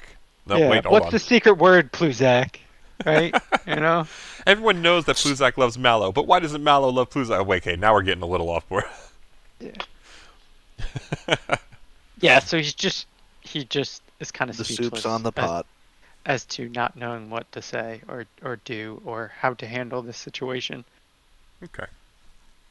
So, seeing that you're kind of stunned, we'll say, she giggles a little. A high-pitched laugh. Sounds like bells. It would be generally considered very pleasing to the ear. And she will kind of stand up at that point and move a little closer. And she doesn't necessarily reach for you. She reaches for your mushrooms and gently starts to stroke one or two of them and starts speaking in a language that you would understand, Pluzak, but no one else would. As she simply asks, "Hello, little mushrooms. Does the one that you ride treat you well?" Uzak farts. Out She of just fear? sees flashbacks of all the times that Pluzak's tried to kill me. The mushrooms, they seem to almost undulate, ripple a little at her touch. And Pluzak, I think, She's I like don't some know. If you undulating you mushroom. kind of, I think, Just would a generally, nervous toot, yeah, but kind of like I feel what? like you would generally have an understanding of your mushrooms, right? Like that's how that works. I think if you know what I'm doing. Yes. So Yes. you would just get a general sense back, that they're telling her that they are very happy with the colony that they have and the care that you give them. They also express to her that not only have you cared for them, but you have taken on the spores of others and have created a colony specific to yourself, one all your own, and every mushroom upon you is incredibly grateful for the diversity that you have created. The biodiversity. And all the poop. They love the I poop. try. Nobody else understands this. How do you understand this? She would simply say, in the same sort of mushroom talk, I guess, or forest speak even, "I am one who understands and is attuned to nature, just like yourself." But would eventually also go back and sit back down. But you said you're a master of Shadow Key. "I am a master of life and death." And at this Ah. point she would switch back to common. "I bear the soul of a phoenix. Phoenix of the... fuck, I gotta find my notes, sorry. Because I think she'd be more willing to tell you as Xinglong's friends. No, where did I put it? Sorry, 1 second, guys. You haven't eaten any of those, Mace. Yeah. Uh-oh. The rest of the party has, though. No, but I mean, they're still like boiled alive. So. Well, to be fair, I wasn't saying they were speaking back. It was more of a concept that was being expressed. But yes. Also, Mace wouldn't know that. Just a heads up. Well, they kind of like responded, right? They There's like a little moved ripple. under her touch. Yes, absolutely. Yeah. So there you go. Yeah. I'm just making sure you know that you wouldn't have heard what they were saying back. But to clarify, she would have re-expressed, "I have the soul of a dawning phoenix within me, which means that I have the ability to manipulate life as I please, and if I can manipulate life, well, I think you understand." And, clearly looks over at Mallow, showing the implication. Say that one more time. I'm sorry, I was dealing with something. No, it wasn't necessarily to you. It's just the girl is expressing that she has a skill at controlling life due to having the soul of a phoenix inside of her, which was kind of her expression of, how she understands your powers of death, to clarify. Gotcha. You may be just the person I need to speak to. "And you are just the type of person that I would be more than interested in learning more about. So I'd be more than happy to help you along your path." As she says this, by the way, Kara, you would also notice, since, the closest, door to where you're at is where it happens. There's just, 2 or 3 birds suddenly just fly in to the house, just fly over to her, start perching around her, looking for food. And you can tell Me that this or is her? her. You can tell that this is Okay. a fairly normal occurrence. Everyone. She seems unsurprised. Xinglong seems unsurprised. The birds are just, gently jumping around singing, Disney princess style. Gotcha. So. And she, of course, reaches into her robes and pulls out a little bag of, birdseed and shit. Starts just puts it in her hand, lets the birds eat out of it. Kara is enjoying her first soak, and God knows how long that isn't in frigid temperatures, so she's happy as a clam where she is. Yeah, and you would notice that the water is actually kind of... It's not too cold, not too warm. It's about a perfect temperature. You would find in particular, you would have expected the water to be colder with the way that the temperature is here. You know, spring style. But no, the pond is perfect. And why don't you do me a favor and roll me a D100 as well? Okay. We're gonna see how lucky Kara is today. Not very. Yeah, we'll find out. Yeah, 33. Okay, I was looking for over 50, so not quite. It was a 50-50 shot, boy, and you failed. Regardless, yeah. So she's just gonna feed the birds. Has promised Bluzak some help. I guess Mallow at this point, you know, you've been left to think for a bit. Anything else you want to say? Mallow's still trying to understand what me having such a strong grasp on death really means. Okay. Are you going to verbalize that? To her, probably, yeah. Like, I'm gonna ask her what do you mean with what you said about my connection to death or something? Yes, you very clearly have exceptionally strong connection to death. It surrounds you, it becomes you, it is a part of you. It takes quite a lot to bind one's key to death. It is not a power that most are able to touch. So I find it very interesting that you are able to even call it up so readily. You either have spent a lot of time around or dealing death, or come from someone who has. It is Both. deeply connected to you. I would tell you, I guess, to clarify further, you seem to be one who embraces or sees death regularly. I don't know how to properly describe it. It is a part of who you are. If you wish to seek a different path, then that is fine, but to so readily overlook what is inherently a part of your being is just something I would hazard you against, at least not without fully understanding it first. Would you be able to help me understand it better? Of course. It's just a question of what you wish to seek. Do you wish to understand better how to utilize it in combat? Do you wish to understand how to better temper your ki? What sort of strength do you seek? I honestly don't know yet. I'm going to have to think. Lide at this point, by the way, will stand up, kind of unceremoniously. He just nods at Xinglong. He looks down at you, Mallow, and will at least give you the chance of, do you need anything else from me, or may I go do my job? No, you're good for now. If you wish a spar later, I will be around. We can figure it out. Xinglong can contact me at any time. And he just kind of turns on heel at that point, and we'll just kind of walk out this way. Oop, and then just head out of the house. And eventually, as he disappears from sight, you all lose track of him. So, okay, without direction, then we will have Xinglong step in. He will also kind of look at the other three at the table, I guess, besides Mallow, since Mallow's kind of embroiled in conversation with Jia. And he will simply bring up, Metal One, if I remember correctly, you are close to steel, not only in terms of it being what you are, but your manipulation of it, yes? I suppose I'm a decent smith, if that's what you're asking about. Well, I guess it could be. I bring it up only because I honestly know not how to help one of your constitution. I don't know if our books will have any sort of guidance for your powers. I know not if we can strengthen you in the ways of our traditional body tempering. So instead, I offer knowledge.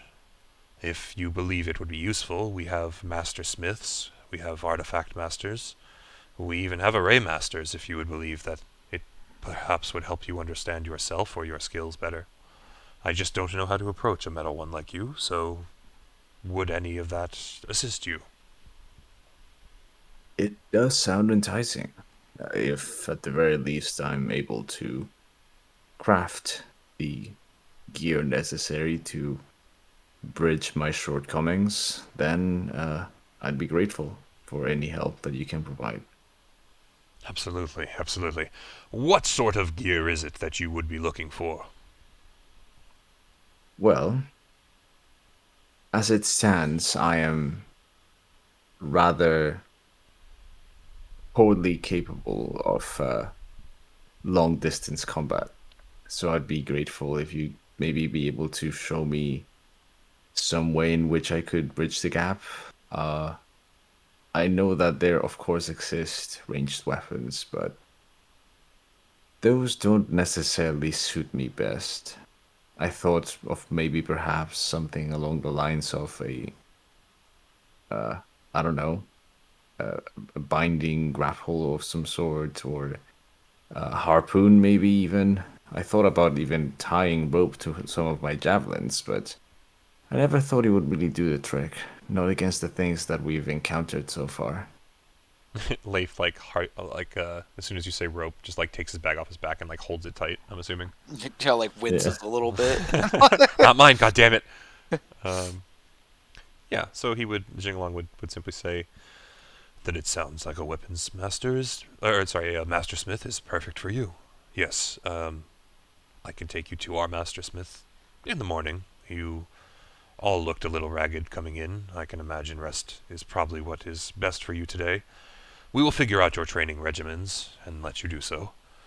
So a smith for you. And honestly, he would probably like to see your little friend anyway. Your hammer is still with you, yes? And like Chance would kind of unfurl his tendrils and just like lift himself up off of your hip to kind of look over the table. And Xinglong would Never nod really at him. leaves my side. But yes, he is. And while I'm certainly happy to introduce him to whoever it is that you've got in mind, I should also add that your what did you call them?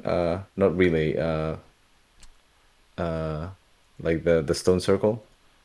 He mentioned three that things to alright? you: artifact masters, mastersmiths, and array masters. I think you're looking for arrays specifically. Right. Yeah. Yeah. When you talk about arrays, now I know some magic. I may not be the best at it, or even particularly proficient. But I'd like to at least understand the principles behind your arrays.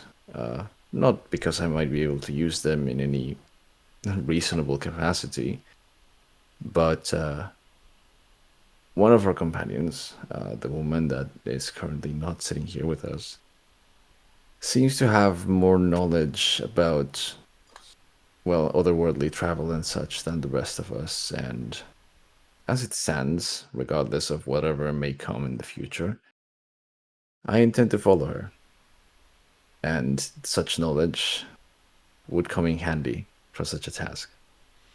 I will need clarification then, because what you ask and what you seek are two different things. I can introduce you to an array master, they can teach you the craft, and just about anyone can make arrays, it's just a matter of what sort of strength it holds once you do. But arrays inherently have nothing to do with world travel. If that is what you seek, then perhaps we could just give you information on world tears. That would be handy too. But if arrays are not responsible for allowing world travel, then what are they? Arrays contain an effect within them. The one that you saw, most likely the one you are referencing, that was at the world tear you came through, was there to stabilize that tear. It will remain forever open as long as the array is powered, and it will make sure that the tear on the other side also remains so. That is, it was done to make sure that I could return safely. See? And in theory, how large is the effect that one could produce with an array? The effect is as large as the materials that you can use to produce it. That specific array was expensive in some regards. The materials are not easy to find, at least not ones that can maintain that level of power. But I also had happened across a Well, we can call it a quarry in another realm that we stripped clean, so it was really of no cost. We have more than enough. If what you're seeking, See. though, is more simple arrays, then the material is as simple as crafted flags, stones found on the roadside, treated properly.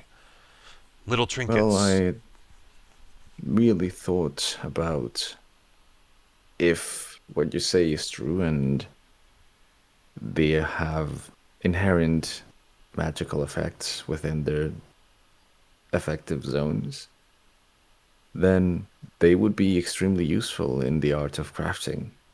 Oh, of At the very course. Most least, certainly. in order to uh, provide aid when it comes to more difficult and potentially magical artifacts. Yes, of course.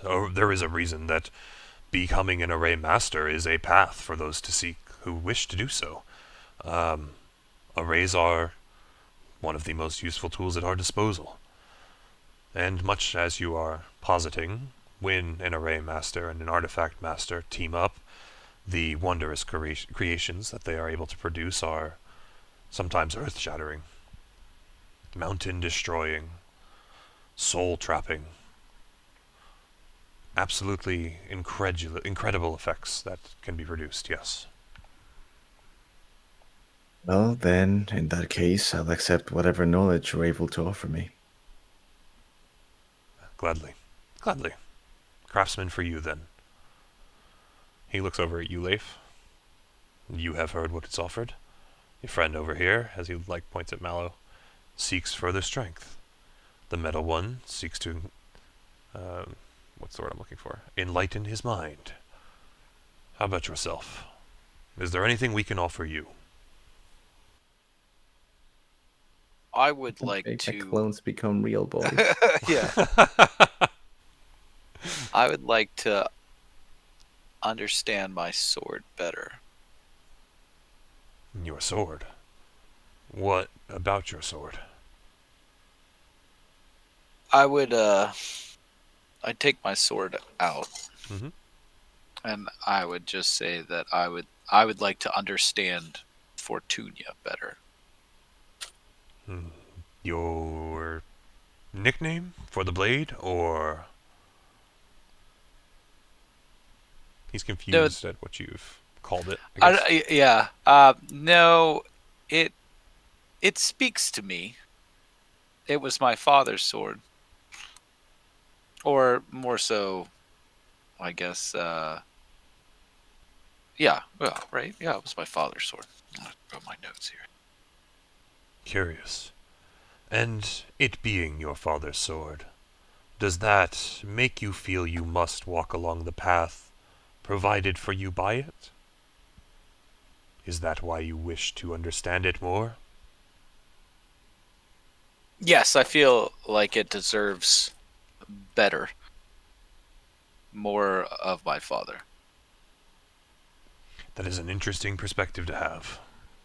For the sword is not with your father, it is with you, which means that it is time for it to walk along the path that you walk by your side. Don't focus too much on things that are outside of your control.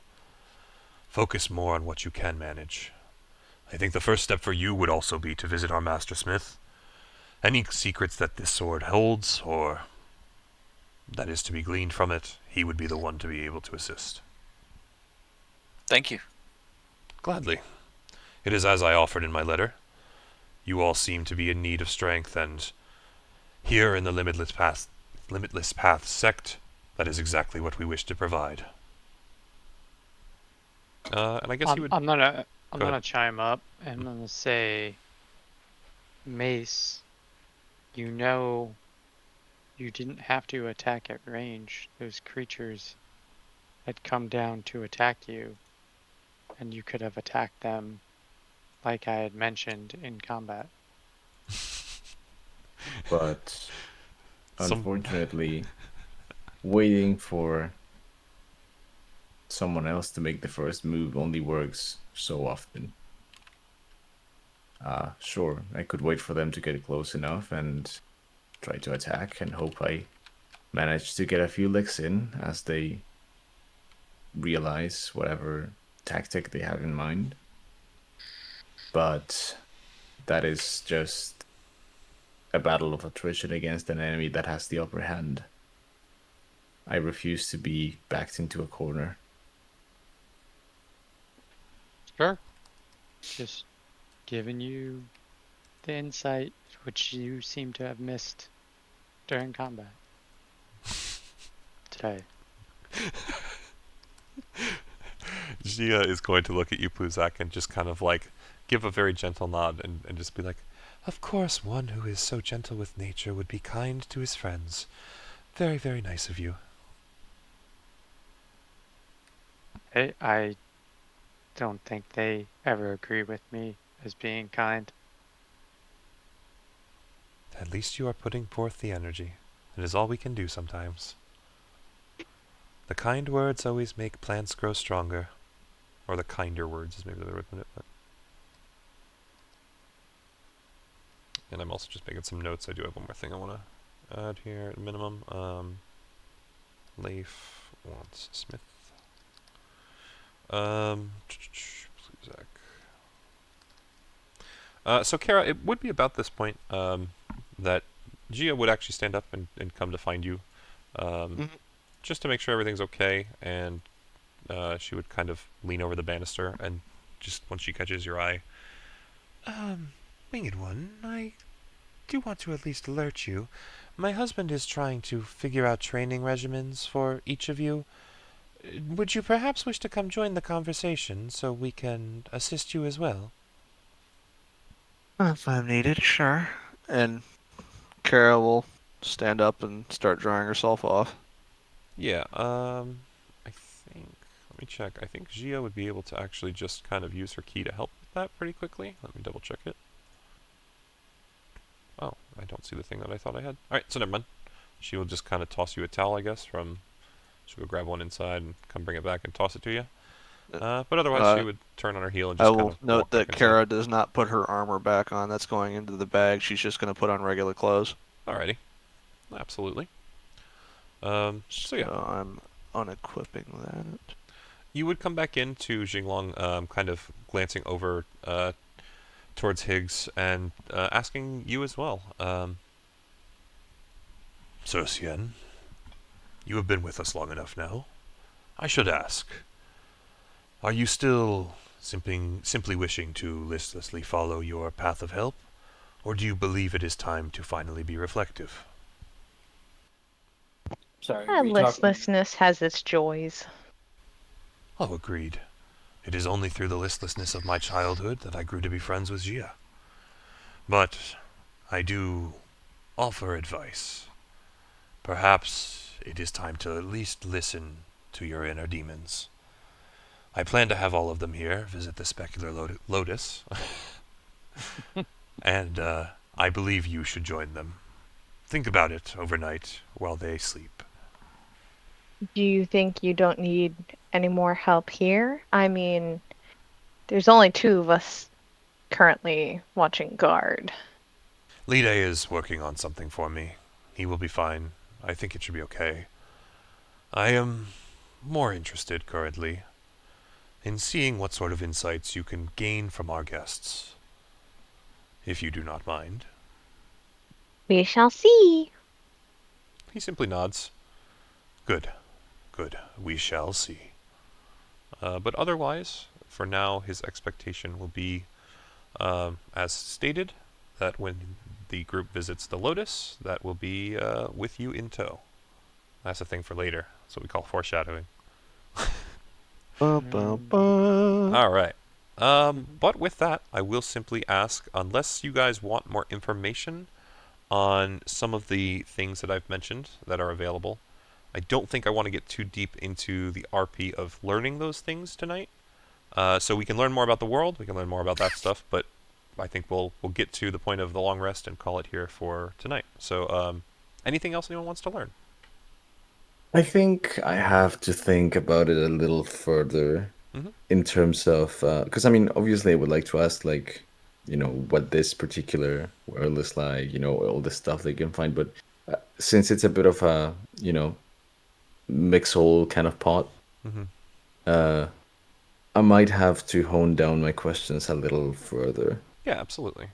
Is there anything that you would like me to try and clarify right now, mechanically, so that it's kind of you can maybe figure out what direction of questions to ask, or you pretty much have your idea, you just want to figure it out? So as I understand it, Mhm. last time we interacted with Xinglong, he did not have the same concept of what we call magic Correct. as what we do. Correct. So, seeing as he talks about, artifacts and enchanted items and, well, even just magic itself, I'd be interested in knowing, I guess, A, what the main differences are, and B, whether I can somehow use this knowledge and apply it within the rules of our world. Okay. So Xinglong and Jia would both kind of work together to clarify.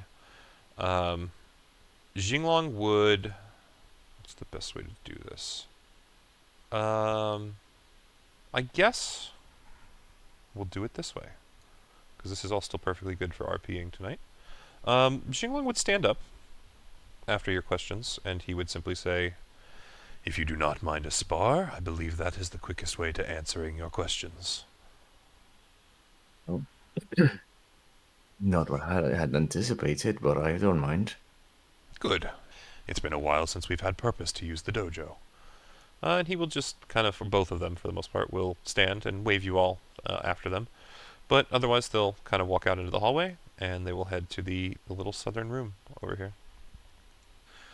So one of the first things that he does, we're not going to worry too much about initiatives or anything, it's just to try and, give some good explanation, is he's going to actually, he waits for you to prepare yourself, and he looks over and says, "Are you okay with a little bit of pain?" It wouldn't be the first time, and, well, that's more or less how Father taught me anyways, so... Good, good. And immediately as he kind of says this, he just stretches a hand out towards you, and I need you to do a intelligence saving throw. Get wrecked. Oh, okay. Intelligence saving throw. Well... DC 19, by the way. Okay. Oh, Lord. Okay, yeah, no. I was about to celebrate, and then... Remember, this is a dragon, man. This is true. You all know This he's is kind of true. got some crazy shit going on. But yeah, just give me that roll. It's not going to matter too much. Oh, one did way or it the not other. go through? Okay. There it goes, 15. Yeah, so you would feel just a striking pain basically pierce through your mind as you take 9 psychic damage. You would feel kind of disadvantaged if you believed you needed to get out of the way of something, we'll say, or respond to something for the next 6 seconds or so. And you would recognize from kind of years of magic training that the effect of this is akin to what you would know as the Mind Sliver cantrip. However, the inherent effect, the way it works, and essentially even the way it feels to you is slightly different. The effect is the same, but you can tell the cause is a little off. And Xinglong would kind of ask, "Do you feel it, my power?" Feeling it all right. But I can't quite place my finger on what makes it so odd. You didn't chant anything. You barely even looked at me. And, well, while powerful, your spell, if I might even call it that, is, well, not standard. Correct. Very much so. Did you And curse me or something like that? no, I drove a spike of my key straight into your forehead. Range. Well, I guess that answers a few questions. I believe I in wasn't your even realm. sure I had this same energy as him or you, purely due to my constitution. So in your realm, I believe there are others who can cause a similar effect. My friend Ravnus has explained what you call mana quite thoroughly. I find that it is interesting. The power that you have, the mana, is inherently capable of being controlled, manipulated, and transformed the same way that Ki is here. So the effects created are identical.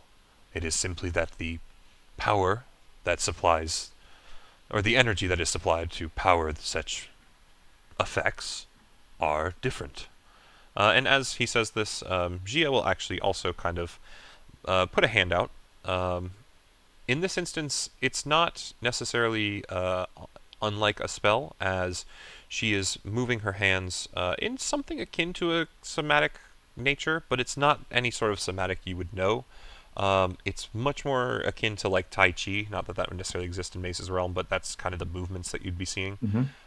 And all of a sudden, a little space would just appear around you. Excuse that. It was supposed to be a box tool, but I'm just going to do that instead.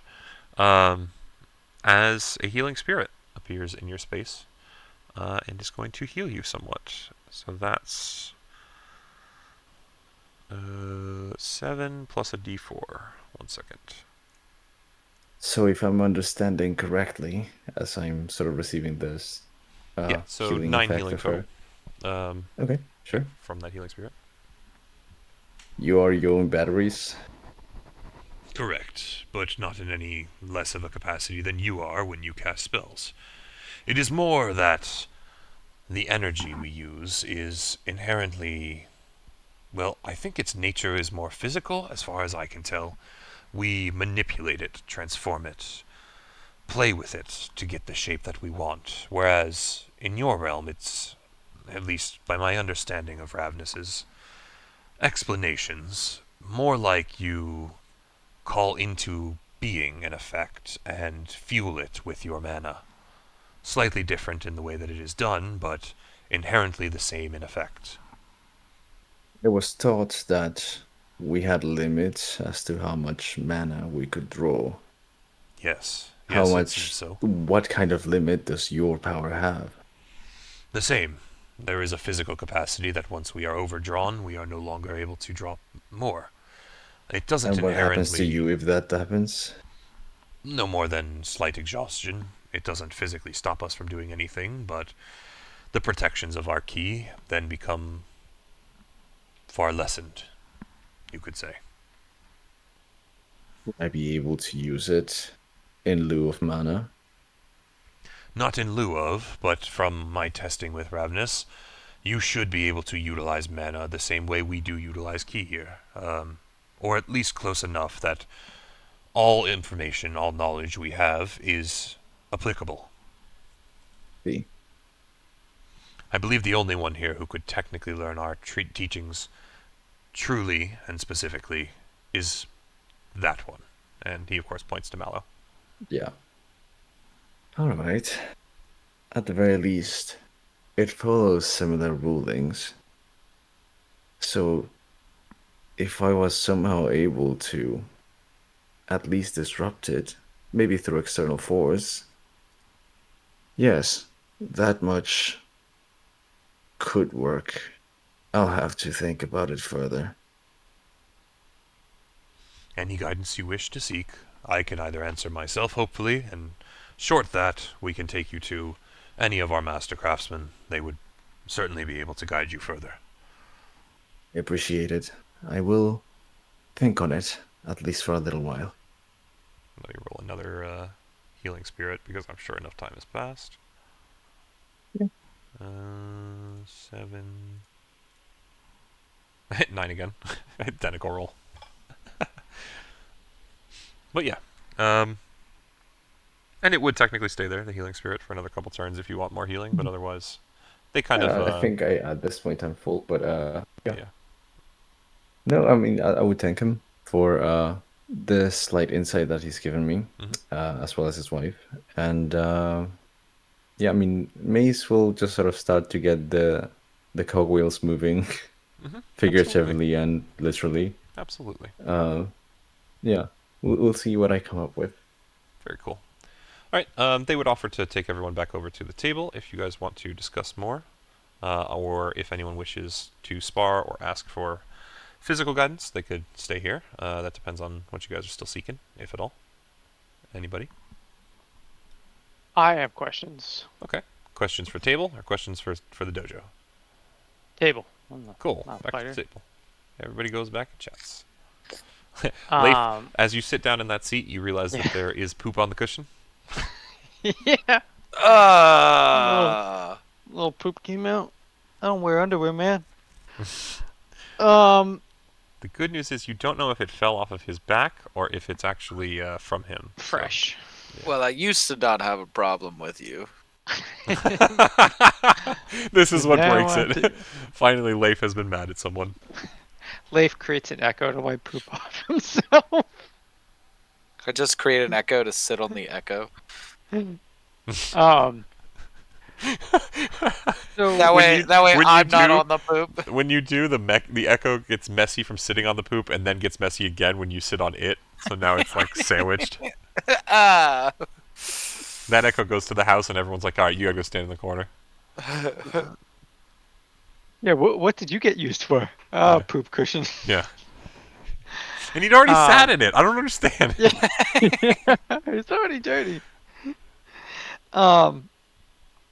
So the limitless path sec, they protect the array that you had set up, but there were some worms in that area, and I thought the swordsman had said that they are not from this world. Okay. Had they passed through this array, a different array, and are you concerned with stuff coming through? Yes, it is a concern. I would believe that they had come through a different array. Most of the draconic-looking creatures that are currently plaguing our area, they are not native to here. In fact, a dragon has not been spotted in this realm for hundreds of years. The source that I happened upon was a pure fluke, the last of its kind. Regardless, yes, it is a concern, but it is something that Lide is now looking into. The bigger issue is, if I am correct, they are a sign of something much greater to come. I honestly don't know if your timing here is fortuitous or, well, Fortunate. yes, very much so for you all. At a minimum, I can promise you this, no matter what we face, I will try my hardest to protect you all, and anything that comes is yet another thing to face on the path in life. If you are all destined to be here during it, then it simply means you were destined to walk this path with us. Okay. I will be more willing to explain more once we are sure, but I do not wish to perhaps frighten you all until I am aware of its necessity. You also spoke of this ravenous guy. He sounds quite wonderful. And yet he is not here? Yes, Ravnus actually took to our teachings here quite readily. Well, I don't think he necessarily intends to join the sect, but as my friend, I have offered him full use of our facilities, much as I have you all.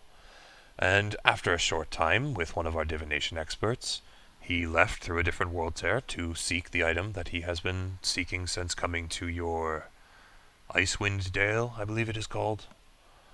So currently he is walking his own path. I hope he will return shortly, and successfully. But until then, I know not his state. Very well. And the last question, you seem to be very light in the limitless path sec. Oops. Higgs kind of said people come and go. Obviously, that's implied through what you talked about with Ravnus. Is there a reason why people just don't stay?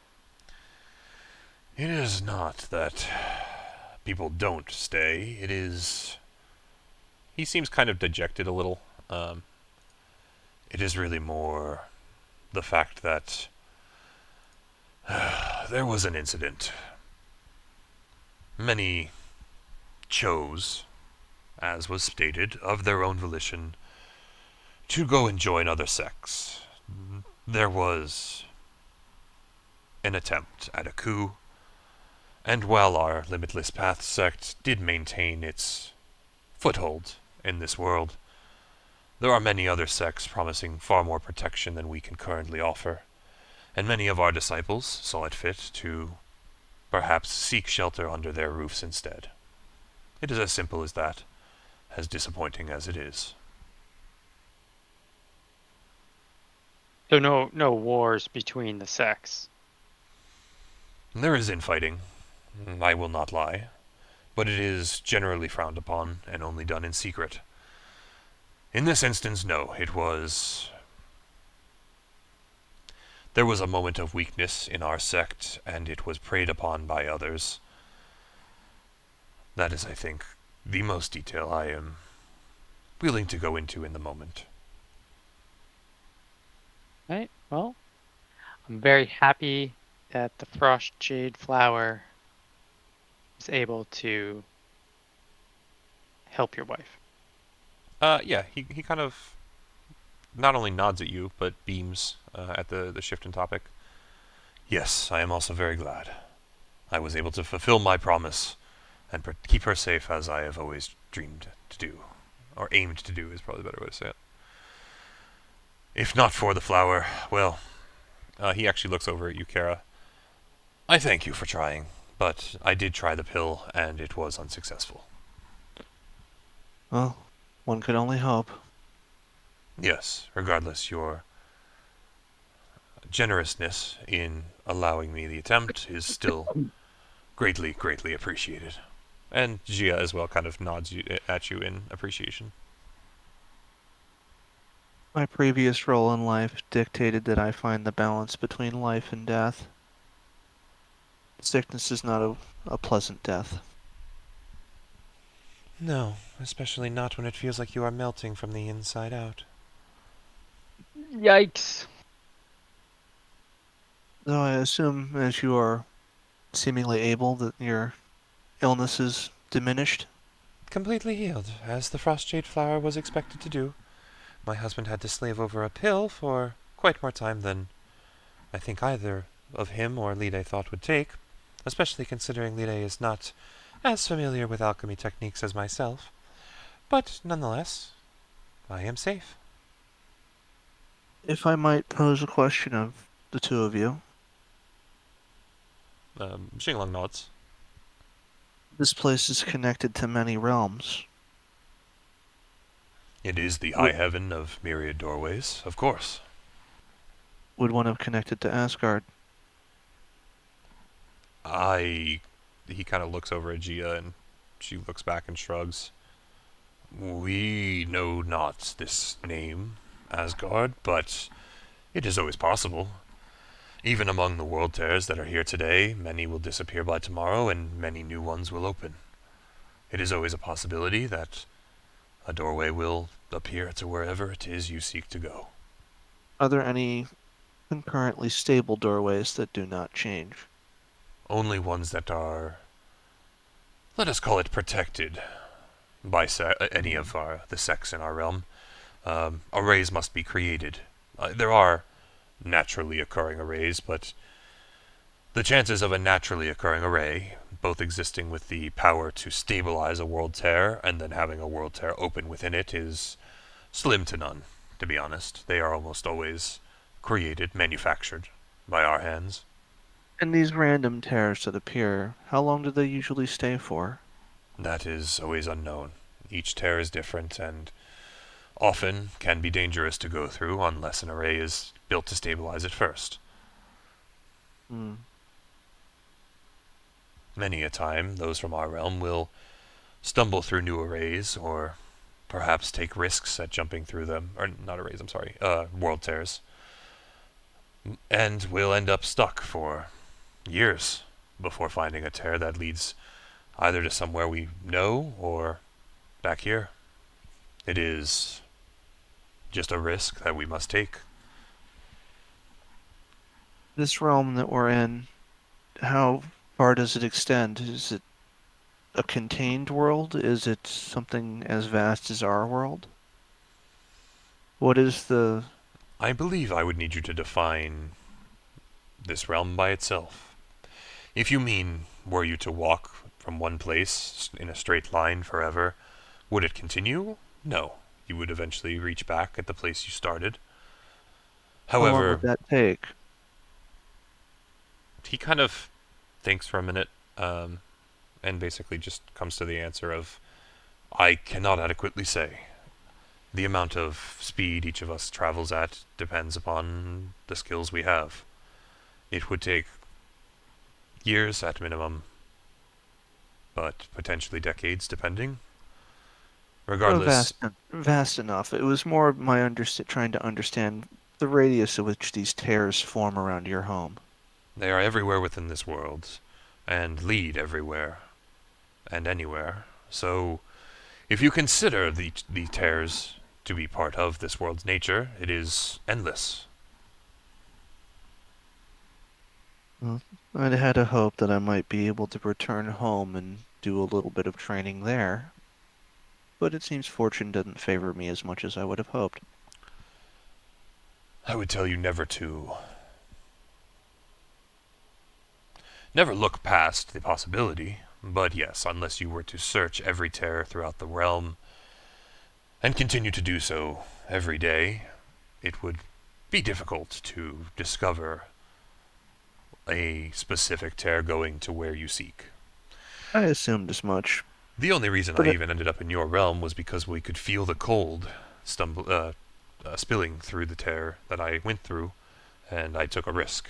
So that is really the best chance we get most often. That was all. Fair enough. And he just kind of continues to look around the table, just seeing if there's any more kind of questioning glances, any more people looking to be deep in thought. I'm good. Okay. Anybody else? Leif, Mace, Mallow, I'm okay for now. Cien? Is the dojo the only place to practice combat? No, of course not. If you truly wish, then we can go practice combat anywhere. We can even seek monsters, if you believe it would be best for you. Realistically, would- what we do is just figure out what path each person wishes to seek, and we'll find whatever guidance we can for them.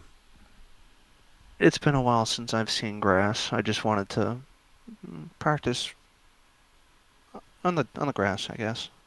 Then, at any point, we can do so. Translation: Kara's gonna be fighting barefoot for the entire time she's here. Barefoot and no armor. Yep. Really getting into it. I like it. All right. So just from my understanding, then, because it sounds like everybody's kind of pretty good. Mm-hmm. We're gonna long rest here.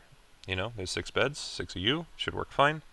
In my notes, I currently have Mallow is looking to do some combat skill training and some alchemy skill training. We have Mace looking to kind of look into like smithing and arrays, basically just technical work. We have Leif looking to learn more about his sword from the smiths. We have Pluzak looking to work with Gia, kind of to help him maybe understand or level up his skills with nature, I guess you could say, to a degree. Yeah, sound about right? Sure. I'm just trying to understand the paths that we're looking down, you know. Bringing something to life. Okay. Oh god. Yeah. So did you? Okay. Roll me a history Like check my quick. cuirass. Yeah. Did you roll me a history check quick and just see if you noticed something that I did say? I tried to leave it for you to hear, but That she's a phoenix? Fuck yeah, I heard that. No, it was something that was mentioned during talking with Mace. 21. So you would have also heard when Mace was being talked to about the technical works of this realm, that there was the potential of items being described as what was the term I used? I don't think I said soul stealing, but maybe soul holding or sealing. I can't remember. Essentially, you did hear souls be mentioned, so you would know that there is at least some level of understanding here. So yeah, maybe you can look into that too. But soul information. Kara, how about you? You looking to do anything combat work specifically? It sounds She's like. just gonna continue practicing with the combat style she has. So while everyone needs specialized care, I guess, or at least guidance in one way, she's just gonna be, fighting, just shadow fighting in the corner, or just sparring against herself. Okay. Self-improvement. Okay. Perfect. If people join in, people join in. If they don't, she just continues going through the motions of the various forms she works with. Okay. Awesome. And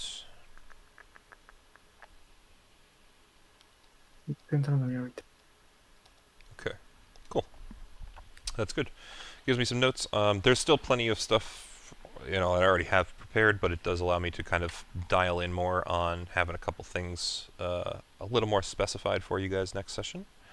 Hopefully you've enjoyed starting to get a taste for this world, and we can see what we can learn about what they can teach you guys coming next session. There's a lot that I think you've at least heard about that hopefully you're curious about. So Yeah, Yep. for sure. okay, fantastic. So yeah, call it there for the night. You guys can go ahead and hit your long rest buttons. I am going to put you all in beds for next time. Could Higgs ask Kara a question real fast? Absolutely. Please feel free. I don't mean to cut anything short. If you guys want to do more RP, feel free in general. No, I was just going to ask pretty much if you ever want to go out and explore the uncharted like portals and stuff that show up, I could be your second person and like tie a rope to you as you go through so I can yank you back to see what's on there. 'Cause I'm all for mapping it out. Like I've gone to the different portals that have like concrete standing here, but I haven't been able to take the risk to go into any of the untethered ones. Oh, I have the means to seek out portals within a certain radius, and I can get a sense for what they are. But I'm not looking to go through any that I don't sense as familiar. Then leaf through. Or an echo. I We would thought tell all you this. as soon as the They echo say. goes through Yeah. the thing, it would disappear, Yeah, thought all this. Oh. even with the Maybe echo in the avatar. future, I could help with this, but while we still have a task ahead of us, it is not something I can do. Well, if you ever want to chart anything out, Xinglong let would me at know. least offer you, Kara, so that you're aware. Do as you see is fit, but in this place, we all believe that it is best to simply walk the path we feel is best for us. If there is something you seek in this home realm of yours, and you feel no better way to spend the time, I see no harm in trying to search. Just food for thought. If I manage to find the portal, and it's reasonably close, I will. But if it is not, then I will not. It sounds like you know your path. I know my purpose. Your purpose is your path. Pluzak Yes. says as he draws in his journal. No, once I have finished my purpose, I am free to choose that path. Till then, I still have to stick within a particular set of steps. Okay, well, I'm going to jump off now. Absolutely. Thank you for So you hanging. guys have a good night. You as well. Later. Alright. Bye.